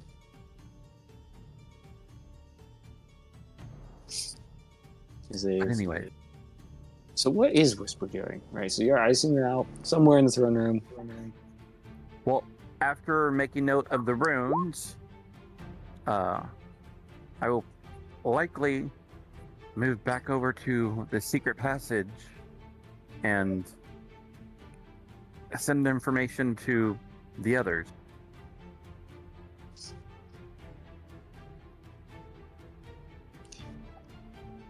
Okay. Checking on their status and letting them know that we have found the runes for the circle. Well, at least that circle, yes. Well, I assume that's the one that we're aiming for, right? I assume so. I don't remember anyone telling me differently. So as you go back, so is now everyone back by the door? I Yeah. think that. I think Urius is already through the door with me on his shoulder, so. As I'm gonna assume you're gonna go back. Correct me if I'm wrong, right? No one else is gonna explore further. Not until I get a response back from the others. Okay. As you all go ahead, Lilith. Does Lilith, is she able to receive, that sending? Give me 1 second. I'm seeing which individuals I'm sending to. Okay. I gotta go back and check my notes. Okay. As you go back and check notes, Yes, I will be sending once to Lilith, once to Flix, once to Gello, once to Mary. Or you want to use them all up? I can use them all as many times as I want. That's the advantage for me. Oh, last session I thought you said you could only do it once per person. No, I can use it as many times as I want with the person, but I can only do it for 4 people. I was gonna say I think that was a people limit, not a message limit. Yeah. So as you are sending your message, everyone will be able to hear this here in the throne room. This squeaky wheel. Some vehicle is being pushed or pulled. Can't quite tell. Past the door, and you see this large iron caged enter your view in the doorway. Now, it's passing the throne room, right? So it's not coming into the throne room, it is passing as it's going somewhere. Flicker, you see this green dog that is, deep down in your heart, that is Flash. alive, looks unharmed.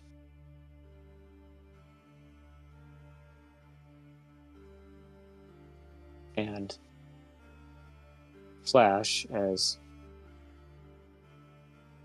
your companion passes the doorway, will immediately turn its head and look straight at you, Flicker. Now, the unseelie that are pushing the cart don't really care. They just think Dog is looking into... I know it's not a dog, but until told what it is, Dog is just looking into a familiar area, and they just kind of dismiss it. I'm gonna save against crying. Okay. That was a joke, but like I'm choking back tears 100%. Like Urius is close enough that he probably hears me like fighting it, but I'm still like doing my best to be quiet. Now, you know that no fairy, seelie or unseelie, would harm that animal.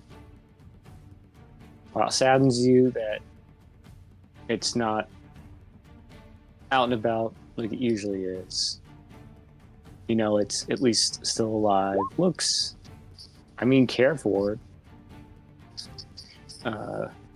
It's in a cage though, so you're not quite sure how often it's let out, or does anyone even still play with Flash? Just questions that you can't really get answers to right now. But you know Flash is alive. Not hurt, as far as you can tell. Again, given your distance, but you don't see any bandages, you don't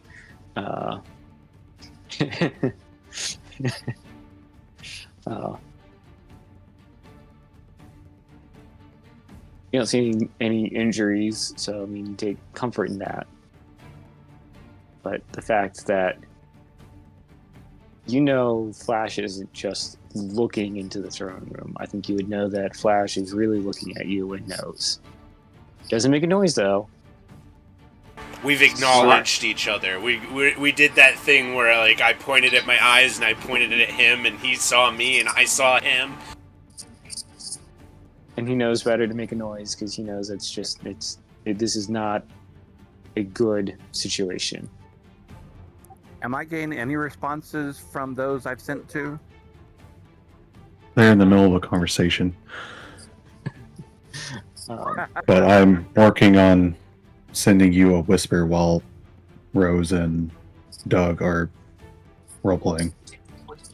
I don't know how to send a whisper. -W, then whisper. And then type what you want. As the kennel just passes through her cage, passes the doorway,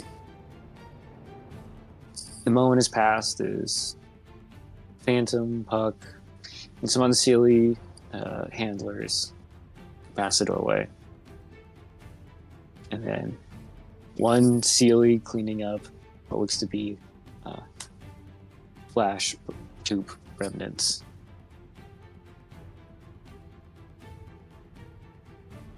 Which to you, Flicker, is sometimes odd because usually the unseelie do that, not the seelie. And normally Flash is such a good boy he doesn't shit inside, so I know that's rebellious.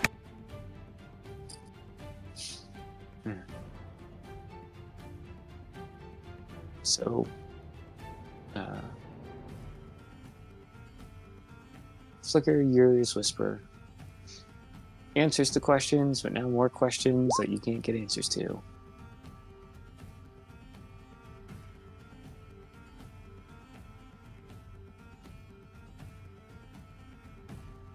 You know Phantom is on site. Flicker. I don't know how much interaction would Flicker have with Phantom? I would know that he's Heartswild's right-hand man, but I probably didn't know him on a personal level. And Okay. So you just right. So you know from your station and your interactions that what Phantom is, but not necessarily what he's capable of. Other than maybe some, you hope, are exaggerated stories of how combative he could be.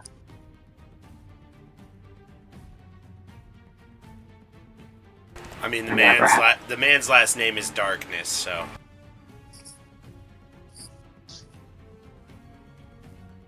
All right. So as all this transpires, we're gonna pan to the sneaky team on the outside. So, Flix, Ariana, Lilith, and Nico, as you are passing through the forest edge by the castle perimeter, you overhear, sounds like, some guards. Looks like it's a random patrol out in the woods. Flix and Ariana, you don't think that's normal, or pretty sure that's normal. Flix, you might not have been patrol in a long time, but it's not out of doctrine for random patrols to occur.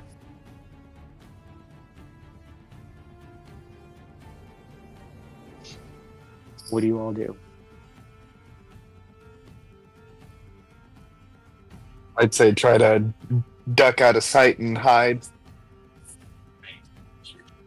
I would like to say,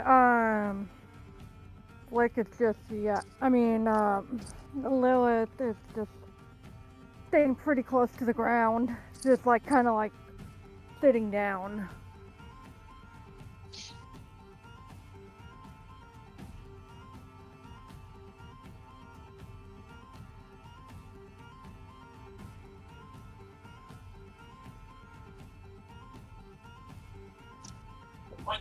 As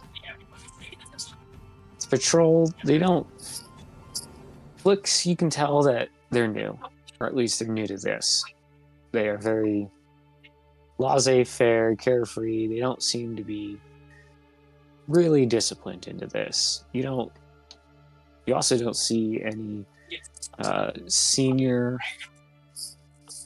leader. They all seem younger, and they're just talking. They're not, they're being very, to you, they're being very obvious, giving away their position. They're not quiet. They're not moving in any sort of tactical formation.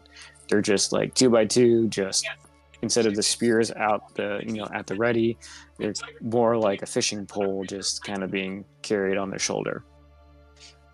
As you overhear them talking about allegedly the princess is back.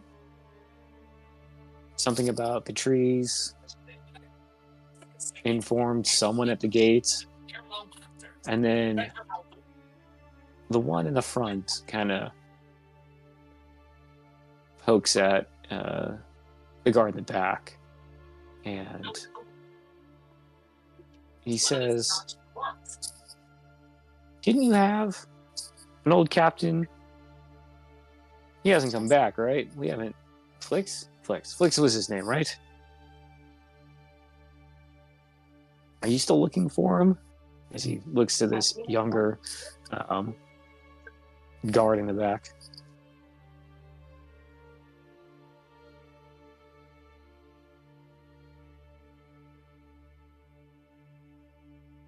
The younger one. Can Flix try and take a better look at, like, without getting closer? Can I try and get a better look to see if he would recognize them? Absolutely. I'm not going to have you roll your stealth either. Roll your perception check. Okay. So I assume you're just army crawling your way to a better position. Yeah, hiding in the bush.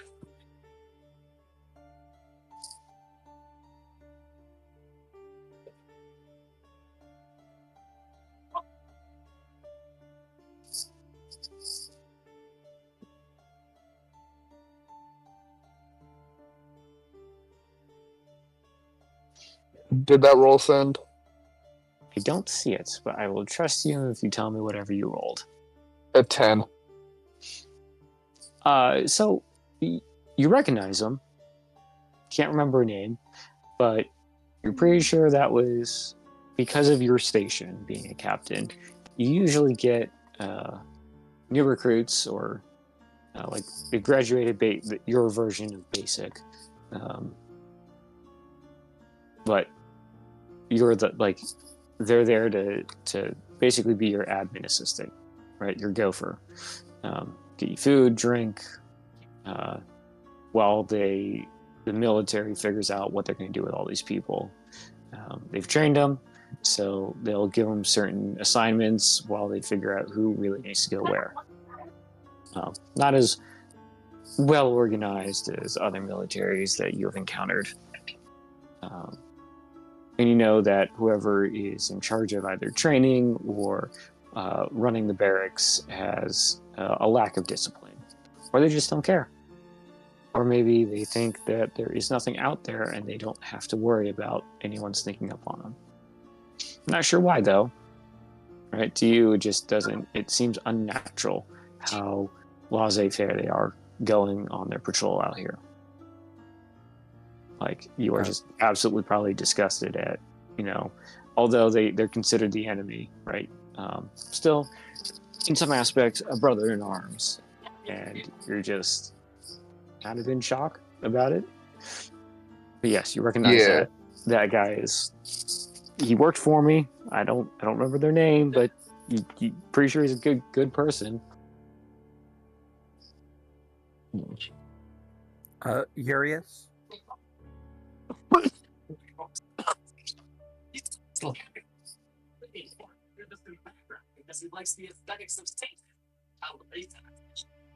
Rory? Yes. You are visible, right? Yes, but I'm also behind the curtain. Okay, well, I'm back in the hallway visible. Okay. Then So, I'm probably following you down the hallway. Well, We're in a different scene. I tap on your shoulder and explain to you what I've heard back from Flix and Gello. They've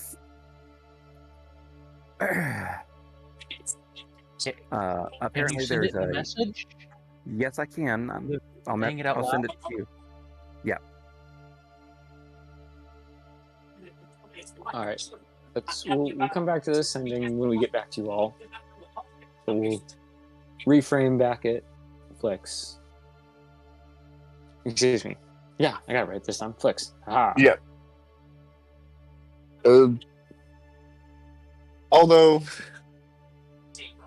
he recognizes that person as being a possible ally, he's still going to stay back and keep a low profile and just avoid their kind of lackadaisical patrol and kind of take note that it seems that there's a little bit of laziness going on in the training. Like, it's like the last time I saw this person, they were essentially a coffee boy, and now they're out doing patrols. In my eyes, it's like you sent a coffee boy to go do a patrol. Like, what's going on here? But I can't risk the stealth of this operation by possibly outing myself to two fuck ups.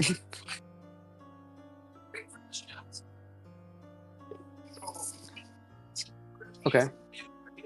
As you take note of all this, right as before you kind of wait for the patrol to pass, you just see that young fairy just look saddened as the one in the front looks back and says, well, we haven't found him by now. He's got to be a traitor. And you do see their distinct red armbands. and the patrol just passes.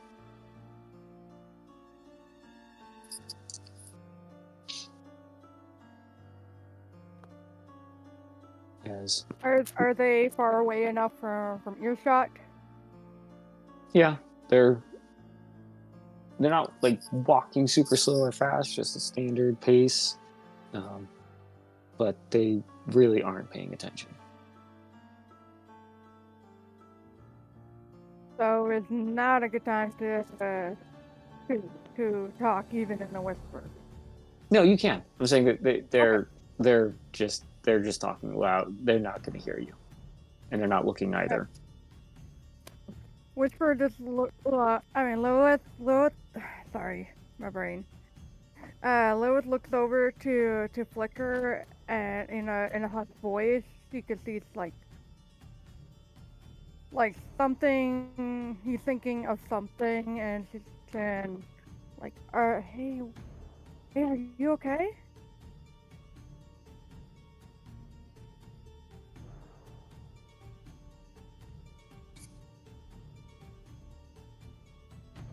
I believe that's to you, Flex. Sorry, that she cut out. I didn't hear what she said. What was that? Lilith just looks over to Flicker in a whisper, and like, are you okay? You look really upset there for a moment.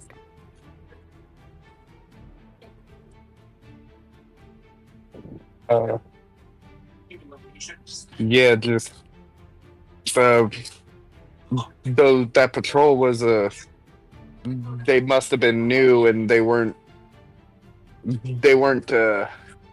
orderly. They were just being pretty slovenly. But I recognized one of them. He was, for all intents and purposes, an errand boy to me. But now he's out on patrols, and it seems that whoever's training them is not doing a great job. I mean, just what are they doing out here? Like, there's no patrols that should be out here, but still they just have these people out here randomly. It goes against a lot of what I remember. And this isn't like he's thinking to himself, but being called a traitor, like possibly being called a traitor did hurt, but he's not going to say that out loud.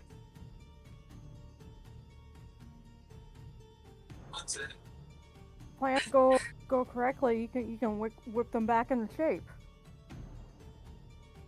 See, like, this meant like as a lighthearted joke to lift up his spirits. Well, if there's any hope for this kingdom, someone's going to have to.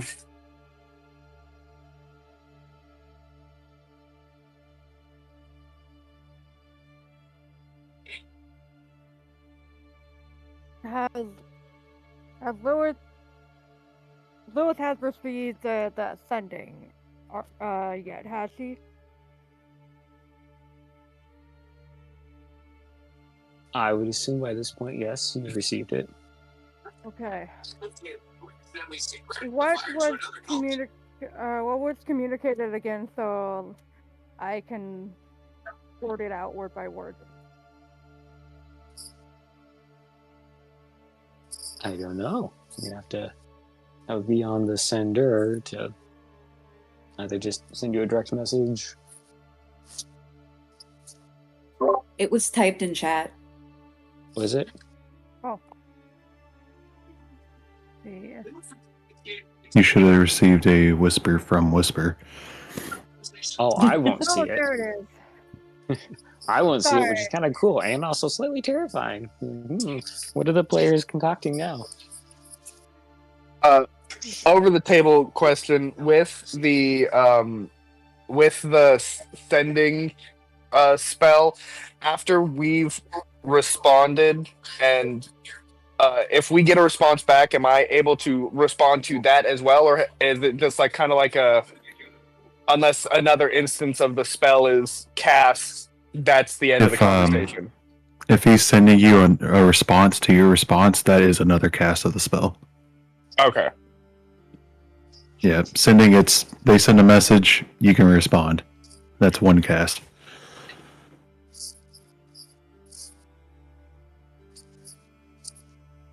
All right. Tell their party. Well, I got a message back. They said they found the runic circle, and are going to attempt to scout for more information, and is asking if everything is okay in our end. What do y'all all want me to reply? Because I am going to mention that there was a patrol that passed by us, but they weren't alert.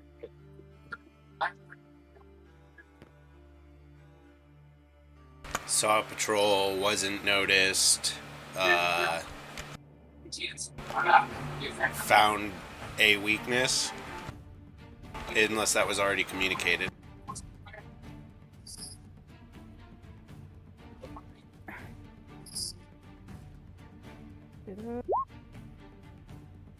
Lewis and wait, how do I do that with her? And you don't have to cast a spell. Oh. No, go ahead. Yeah, you don't have to cast a spell because he casted it to send you a message. You can respond as a part of his casting of the spell. Yeah, up to 25 words. All right. We found a patrol. We're not noticed. Lack of no. Found a possible weakness.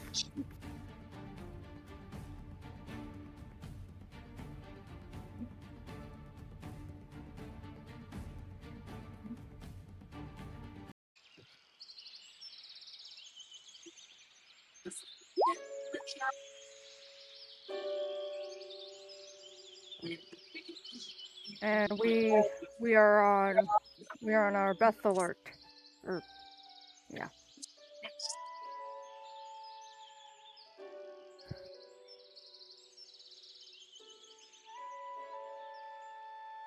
And I can say that to Urius.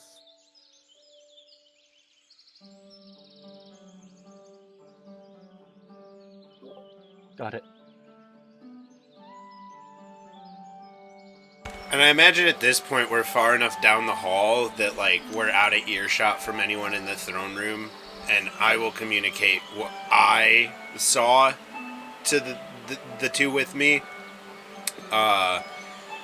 So we saw, or at least I saw while we were invisible in the throne room, Puck, who was my father's ward, and Phantom Darkness, who is Heartswild's right-hand man. I at least saw some sort of collar on Puck, and then my dog, Flash, Kutsi, we saw in a cage. Okay. Can you confirm that those thrones are for the Unseelie?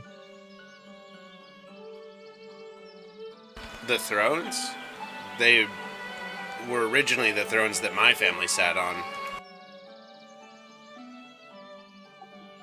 They were wanting for us to confirm whether the seat of power had been moved here for the Unseelie. Referring to Yellow and the others. Well, Phantom's here, so that means Heartswild's right-hand man is here, but we didn't see Heartswild himself, and he was the one that staged the coup before. Okay, then I send a message to the others saying that cannot confirm that the seat of power for the Unseelie has been moved here, though we have seen some inkling of it. No confirmation yet.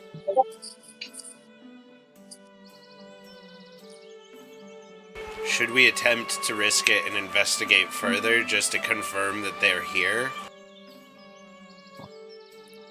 Yellow says we should do as little as possible to draw attention to ourselves and return, because apparently Mary's being hot-headed. All right. Well, better to be safe than sorry.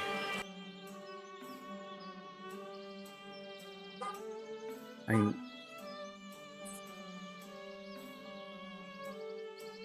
Urias, any input? Well, if someone wishes to go off plan, then we might want to regroup. Well, I think we saw our part of the plan to completion. We got the teleportation runes, which means best case scenario, if they are seated here right now, we can teleport in on them and just boom, we're there, which is huge. Did you get it? Have they found anybody to help us yet? Not that they've confirmed. They found weaknesses in the towers and in the walls and in the guards tower that we could exploit, but no, they didn't communicate about any assistance otherwise. Well, And apparently they also know that Rosewind is here, so nudge nudge, know what I mean? Know what I mean? yeah. Well, any advantage we can get is good, so let's regroup and figure out what the next stage of the plan is. So I assume we're going to be heading right back down the tunnel. I have a Any- question. So roughly, how long does it take to go from one end of the castle? I mean, of the city to the other end, or in like full circle, maybe. How long did it take us to go down the tunnel? You're coming all the way down? I mean, So it was like 30 minutes, so yeah, hour 30-ish round trip. minutes. Yeah.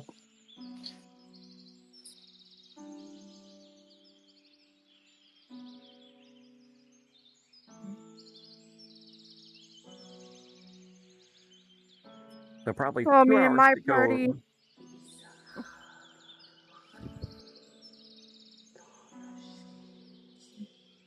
Sorry, didn't mean to interrupt you. So me and my party we were not able to fully traverse the length of the city, correct? Well, we were gonna come back to you. You've probably at least gotten 3/4 of the way around by the time the sending gets to you. It's easier to travel inside, less distance. I mean, you gotta go along the entire circumference of the castle perimeter, so it takes longer. Plus, you're being stealthy about it, trying to dodge patrols. You've only run into the one right now. Doesn't mean there aren't other patrols. Doesn't mean that there aren't other things out there. Just haven't run into it yet. So, looking at the map, if I make so north, or the 12 o'clock position being the very top, east 3 o'clock, south 6 o'clock, west the 9 o'clock. You're more around the 9 o'clock position. So we went counterclockwise, and now so you're probably somewhere out on this side of the tree line. Okay. In the meantime, so as you've gone down that way, you all have also noticed here, I'm going to ping, sorry. So northwestern corner,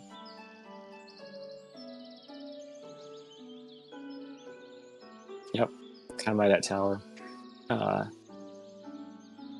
This section, so from like this corner, I'll tell you what, I can do this even better. I'm going to highlight in green again. I'm going to highlight trace over. All right. See the bright green line?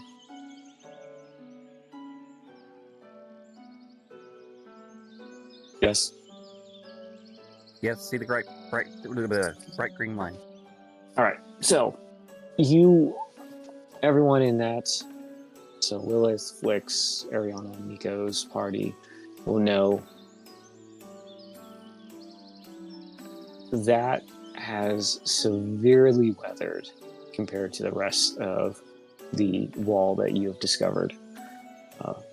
Very rotten, very sun damaged through time, and it looks like as the newer logs, right, or the newer parts of the perimeter fence are more towards the top, the north side, and right by the main gates. The rest is kind of patchworked, but you notice there seems to be the worst damaged. Right, so it might not take much, whether it's a fire, strong gust of wind, solidly placed rock, that you could break through the perimeter very easily there. And there's enough ledge space on the tiers to get at least 2, maybe 3 people across. A lot, comparatively more better access than down here on the first vulnerability that you found. Did you say that the elevation on the side you're talking about is higher or lower slightly? That would be lower compared to where you began. You also noticed that this is part of the longest stretch. As you can tell, there's no other. You have one tower with a weapon, and then down here is the next tower with a weapon. So there is no major weapon in between those two, at least that you can see or can tell. Right? Just one long, very long stretch of wall. So in terms of offense, that's the better spot because you don't have a bunch of towers shooting at you. Now the only downside on that front is you could pit a bunch of archers up there, so you're going to take more archers than you would any others, but then you're trading that for a heavier weapon. So different pros and cons.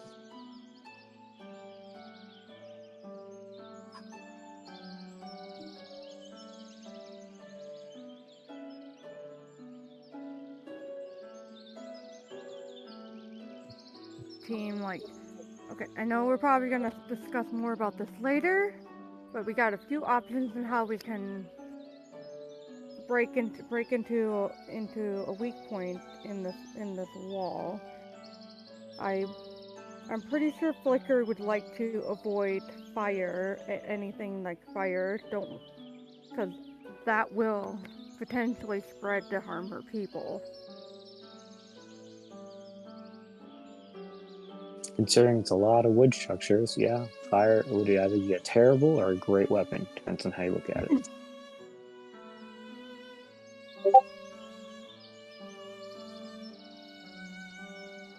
It's like Yellow and their ship.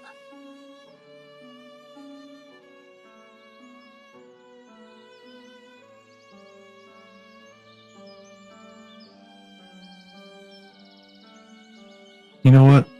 Do it. Oh god.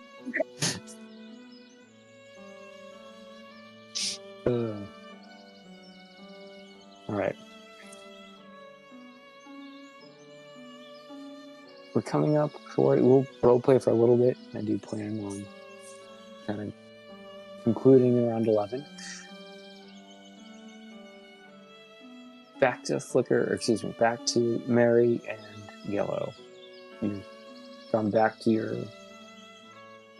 rooms at the inn. It's probably around dinner time. Sun hasn't set yet. Still a few more hours left, should you wish to continue exploring or just information gather. Was the jail by the barracks? I don't think you've figured out where the jail is yet. Okay.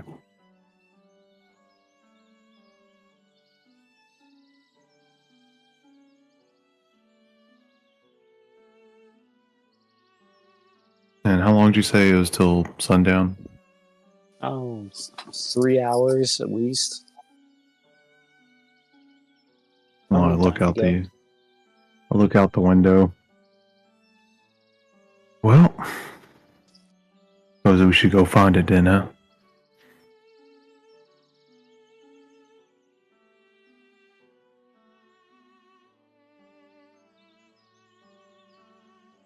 That would be the sensible thing to do.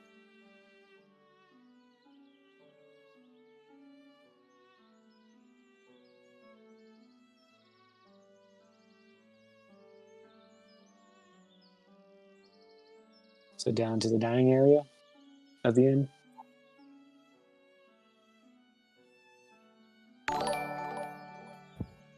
Well, I think it's more, we're probably going to go continue our tour of the city trying to find the jail without making it look like we're trying to find the jail. No, I understand what you're saying. So as you exit and are just, do you have a particular direction you're going, or do you want me to? I mean, we don't really have a particular direction to go. Okay. So as you wander through the streets, you can tell that there's still this distinct separation between the Seelie and the Unseelie. I don't know how much time. Actually, Go ahead. I apologize. I do have an idea. Okay. As we exit the inn, let's stop by that one Sealy market The rope. lady. Dawn. And I never got her name. And just be like, hello there again, Monchetti. Now, if someone were to want to do some bird watching, where do you think one would do that? As she was quickly handling another customer and kind of give her a quick startle, she'll say, Oh, she was handling a customer. I'm not going to interrupt her. Oh, no, she was concluding, but you just kind of startled there for a second. She didn't see you coming. As she's like, you're back. Bird watching. Bird watching. She just looks at you as like, bird watching, and kind of like squints her eyes and raises an eyebrow. Yeah, Very quiet. I'm trying to look for birds.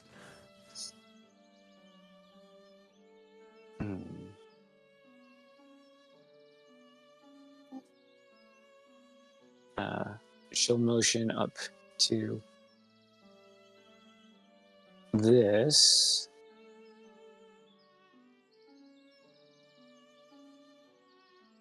She'll say the inner rings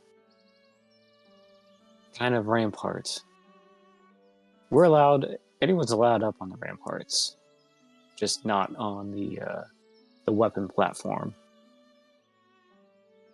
I like this view. It's the highest unobstructed view you can get. Now, if you want the absolute highest, this tower. She'll point towards the east. Why? See, we're having a annotate the misunderstanding. difference? Okay. You're looking for birds? I don't. Is this I don't even. Thank you for your information, ma'am. Well, you have a good rest of your day. Oh, okay.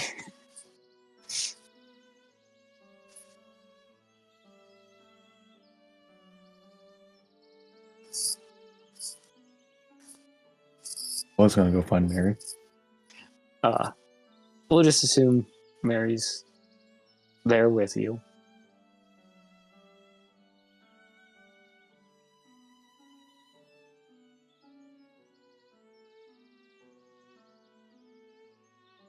So over the table, when you see bird watching, what do you just is that code for jail? Is that the Yeah, look like yeah. Night owls, dog. Night owls. No, I got that part, but it can go either direction. So like, I don't. That's why she's like, Bert. Like I was trying to guess communicate to Bert. Air quote, Well, when bird you're trying to watching. be undercover Right, I and know. I think that's she was trying to you pick don't up want on to say things like, "Oh, I'm trying to find where the jail is," or "Where's the secret where's the secret base? where's the secret organization that's super against the unseelie?" You could always do like an insight check to see if she's picking up on it too. And Gil is not very insightful. But perhaps you'll still get your answer if you go to one of those locations. I mean, one's a little bit easier to get to than the other.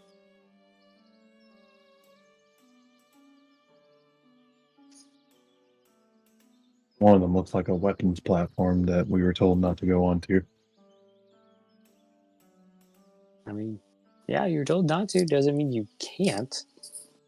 Well, if we do, that fucks the entire plan. Hey, I mean, you really stealthy. I don't know. I don't know what shenanigans you're gonna pull. So, I'll take the one quote you used to say. I don't know "There's always why a y'all chance, think. right?" I don't know why y'all think Yellow's full of shenanigans. Pulling out magic arm weapons. I mean, I don't know.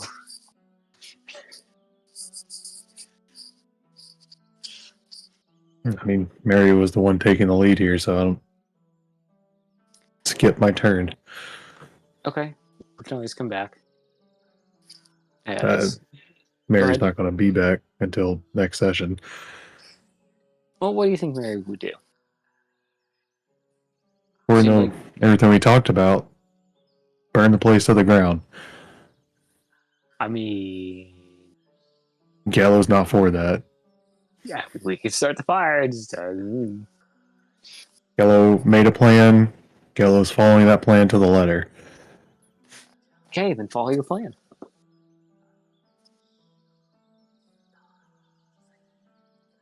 Whatever you concocted with the information that you have now.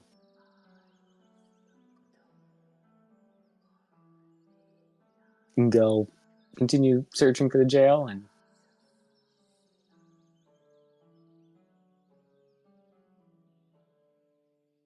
or we can pause, shift back. Yeah, that's why I said skip my turn. Okay. So as Mary and Gallo are there, debating what path to take next, we'll go back to our tunnel team. Whisper, Urius, Flicker, who by now have probably definitely made it back to the entrance or the door by this time. What do you do as you approach the doorway? Well, I'm still waiting on a response from Gello. Okay. So, awaiting response. Flicker, Urius. And Urius, were you sending, or was that Whisper? That was just Whisper. Whisper sending lots of sendings. Got it. Whisper is the owl message box. Messenger. I was gonna say message board. I don't mail. Messenger. Yeah, I think the AOL liked it, like ping, ping, ping. Or mockingbird, if you will. And you're just like sitting there. Imagine like you got like your hand on your head, like you're trying to answer one, and then some other one comes in, and you answer that one. Like, God damn it! Now I got to answer this one, and you're just like, I think you probably come to the realization you need to write all this down and be like, okay, well this answers this, and I get to tell this. And actually, that's the fun thing about mine is mine's all done through my book, so I am writing it all down, and I'm getting responses all written down, which is. The thing is, when I cast the sending the first time, I was no longer invisible, which is why I went back into the hallway before I started sending. because I knew I'd become visible again. So I just imagine you just like frantically scratching, like just writing. yes, it may be chicken scratch to y'all, but it's clear and concise in y'all's heads. Ah. The occasional, damn it, just like it's like curses here and there. So I imagine our best move is to head back to the cave where we were hiding out the other night. Yeah, that's also what what Whisper is going to suggest. Apparently, Gello thinks that the night owls, whatever they are, might be possible allies, but he doesn't know how to find them, and says that no one's seen them. Have you ever heard of night owls? Doesn't sound familiar, but does he have any sort of leads? Because maybe we could point him in the right direction. I don't know. Let's find out. Most owls are nocturnal. Well, I'd imagine he's not talking about literal owls. Unless he is, in which case, trees?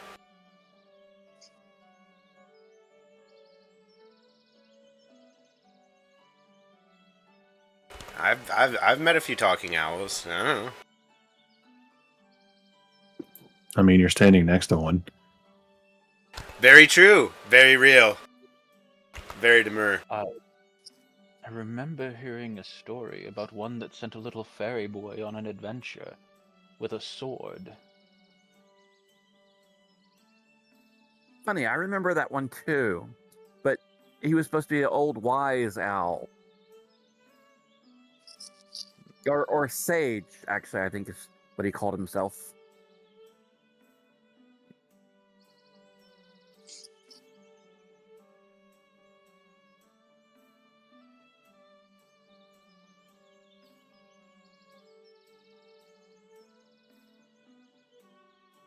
All right, tunnel team. I assume at some point you're going to exit. Yeah, Yes. we're heading back towards the cave we camped out at the previous night.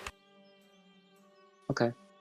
As you make your stealthy exit down past the front gate,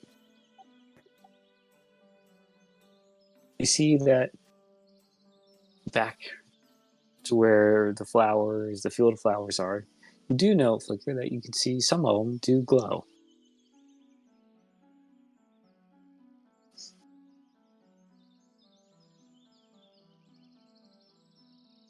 As maybe there is a way to figure out who is who amongst the flowers. Is there anybody around? No. Like, They're all either, you probably passed the last few that are making their way back home, as Flicker doesn't know, but there is a curfew. Yeah. Oh, no, I passed that along to Urius and Flicker. Okay, so you do know about the curfew. So you just see them, Oh, I also send a message to Gello, Mary, Lilith, and Flix that we're heading back to our camping point where we spent the night. The previous night. I imagine I've got like my little fox skin like pulled down over my head, hiding my face, and my scarf pulled up and everything. And since we're on our way back and I see everybody heading back, and I feel like I have a little bit before this curfew starts still, and I know I'm not heading back into the city, so I have a bit longer. I want to take a second and like scan around quickly and see if I notice any inkling of anybody I might recognize amongst the flowers. Okay.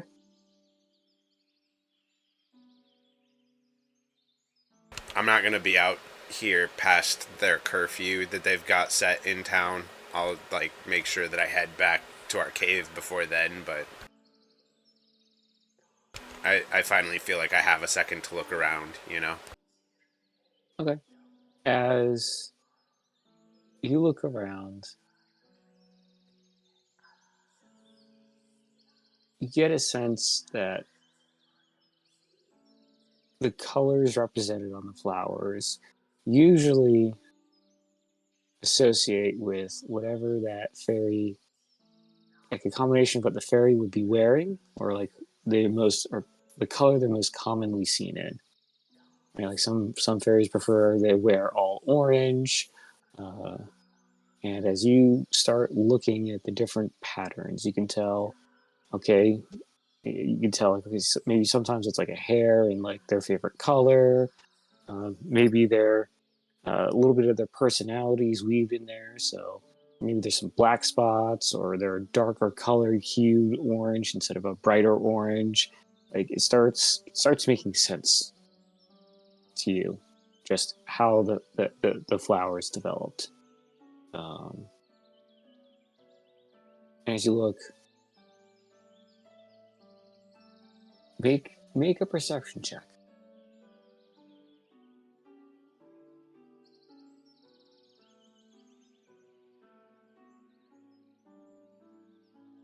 Any chance I can investigate instead of perceptionate? Oh, sure.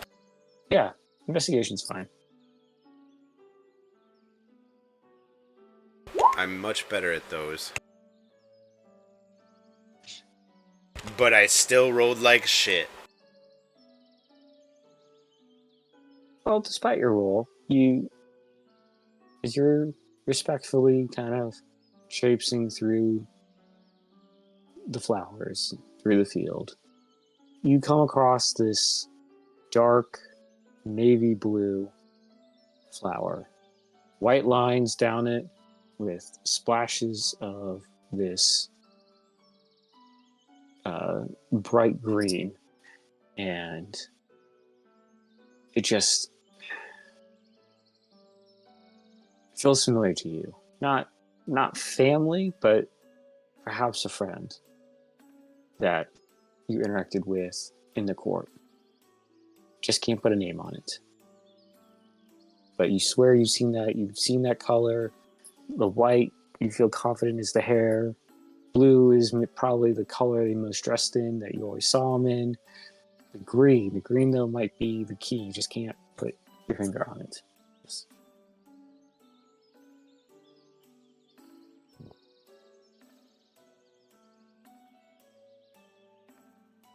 Perhaps Does it help if I specify I'm mostly looking for my mother and Flicker?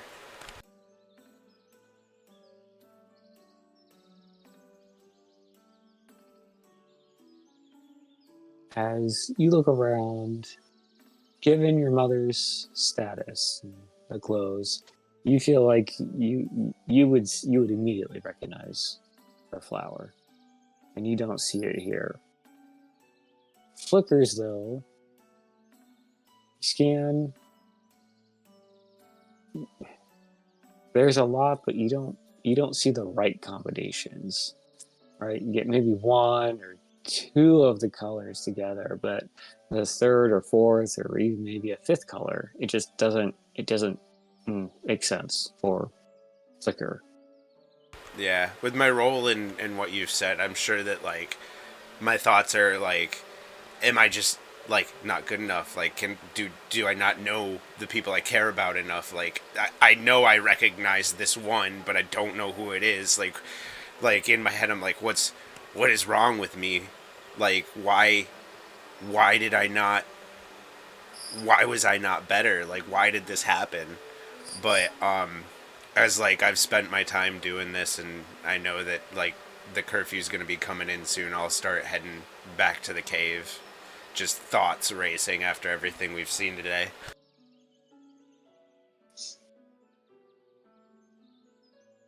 As your group makes the edge of the forest, look back one last time at what was home, what will be home, as you make your way back to your camping spot. We'll pan to Flix, Ariana, Lilith, Nico. As you finish your entire perimeter sweep, you'll probably just see the other team exiting the field and going into the forest. So you know they're headed back. What do you four do?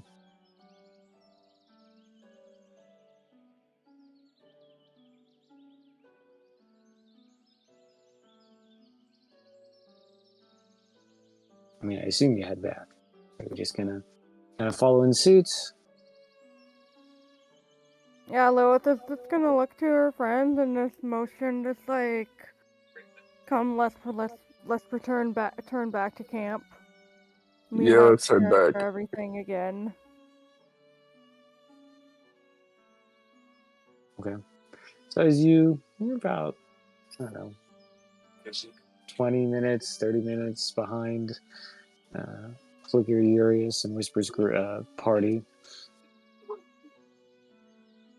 Gello, Mary, are you staying there, or are you gonna exit? I'm wanting to pause until Mary's back. Okay. So kind of pause there. One group, probably halfway there, back to the original spot. The other four just starting, leaving two behind enemy lines, maybe. Paused. And with that, we'll conclude tonight. Thank you for everyone coming. Thank you for bearing with me. Yeah, I thought it was a good session.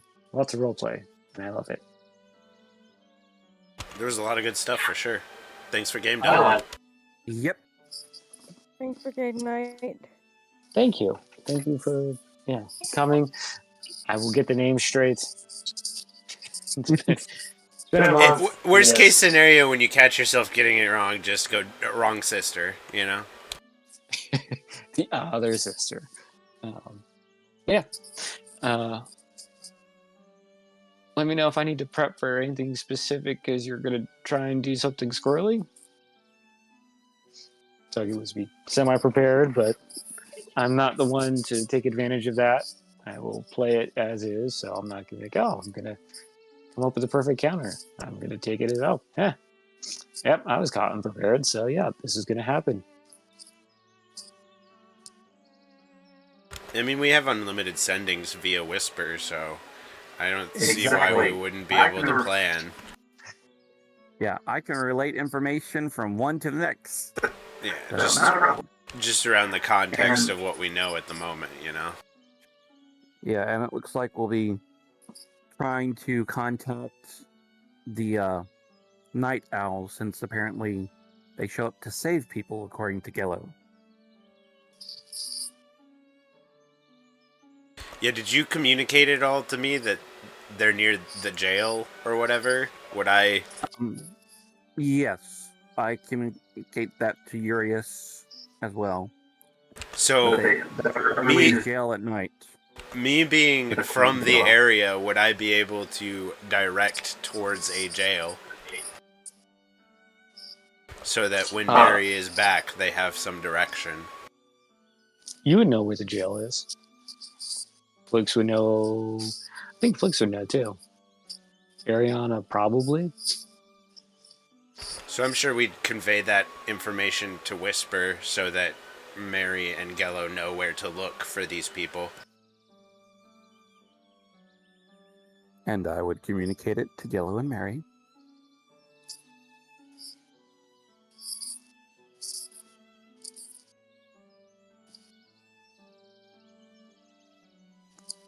Awesome teamwork, everybody. Yeah, I love it, especially the secret whispering. I really do mean that. Can really do it. Like, take advantage of that. Conspire, because I love it. And it's not just me telling the story either. But thank you, everyone. I gotta be up early, so I'm going to sign off for the night. I will see you back in 2 weeks. So, yeah, look forward to it. Yep. See you Thank you for game, Doug, and it was a good game. Night, Thank you. everybody. Good Thank you night, for the game and everyone. see you in 2 weeks.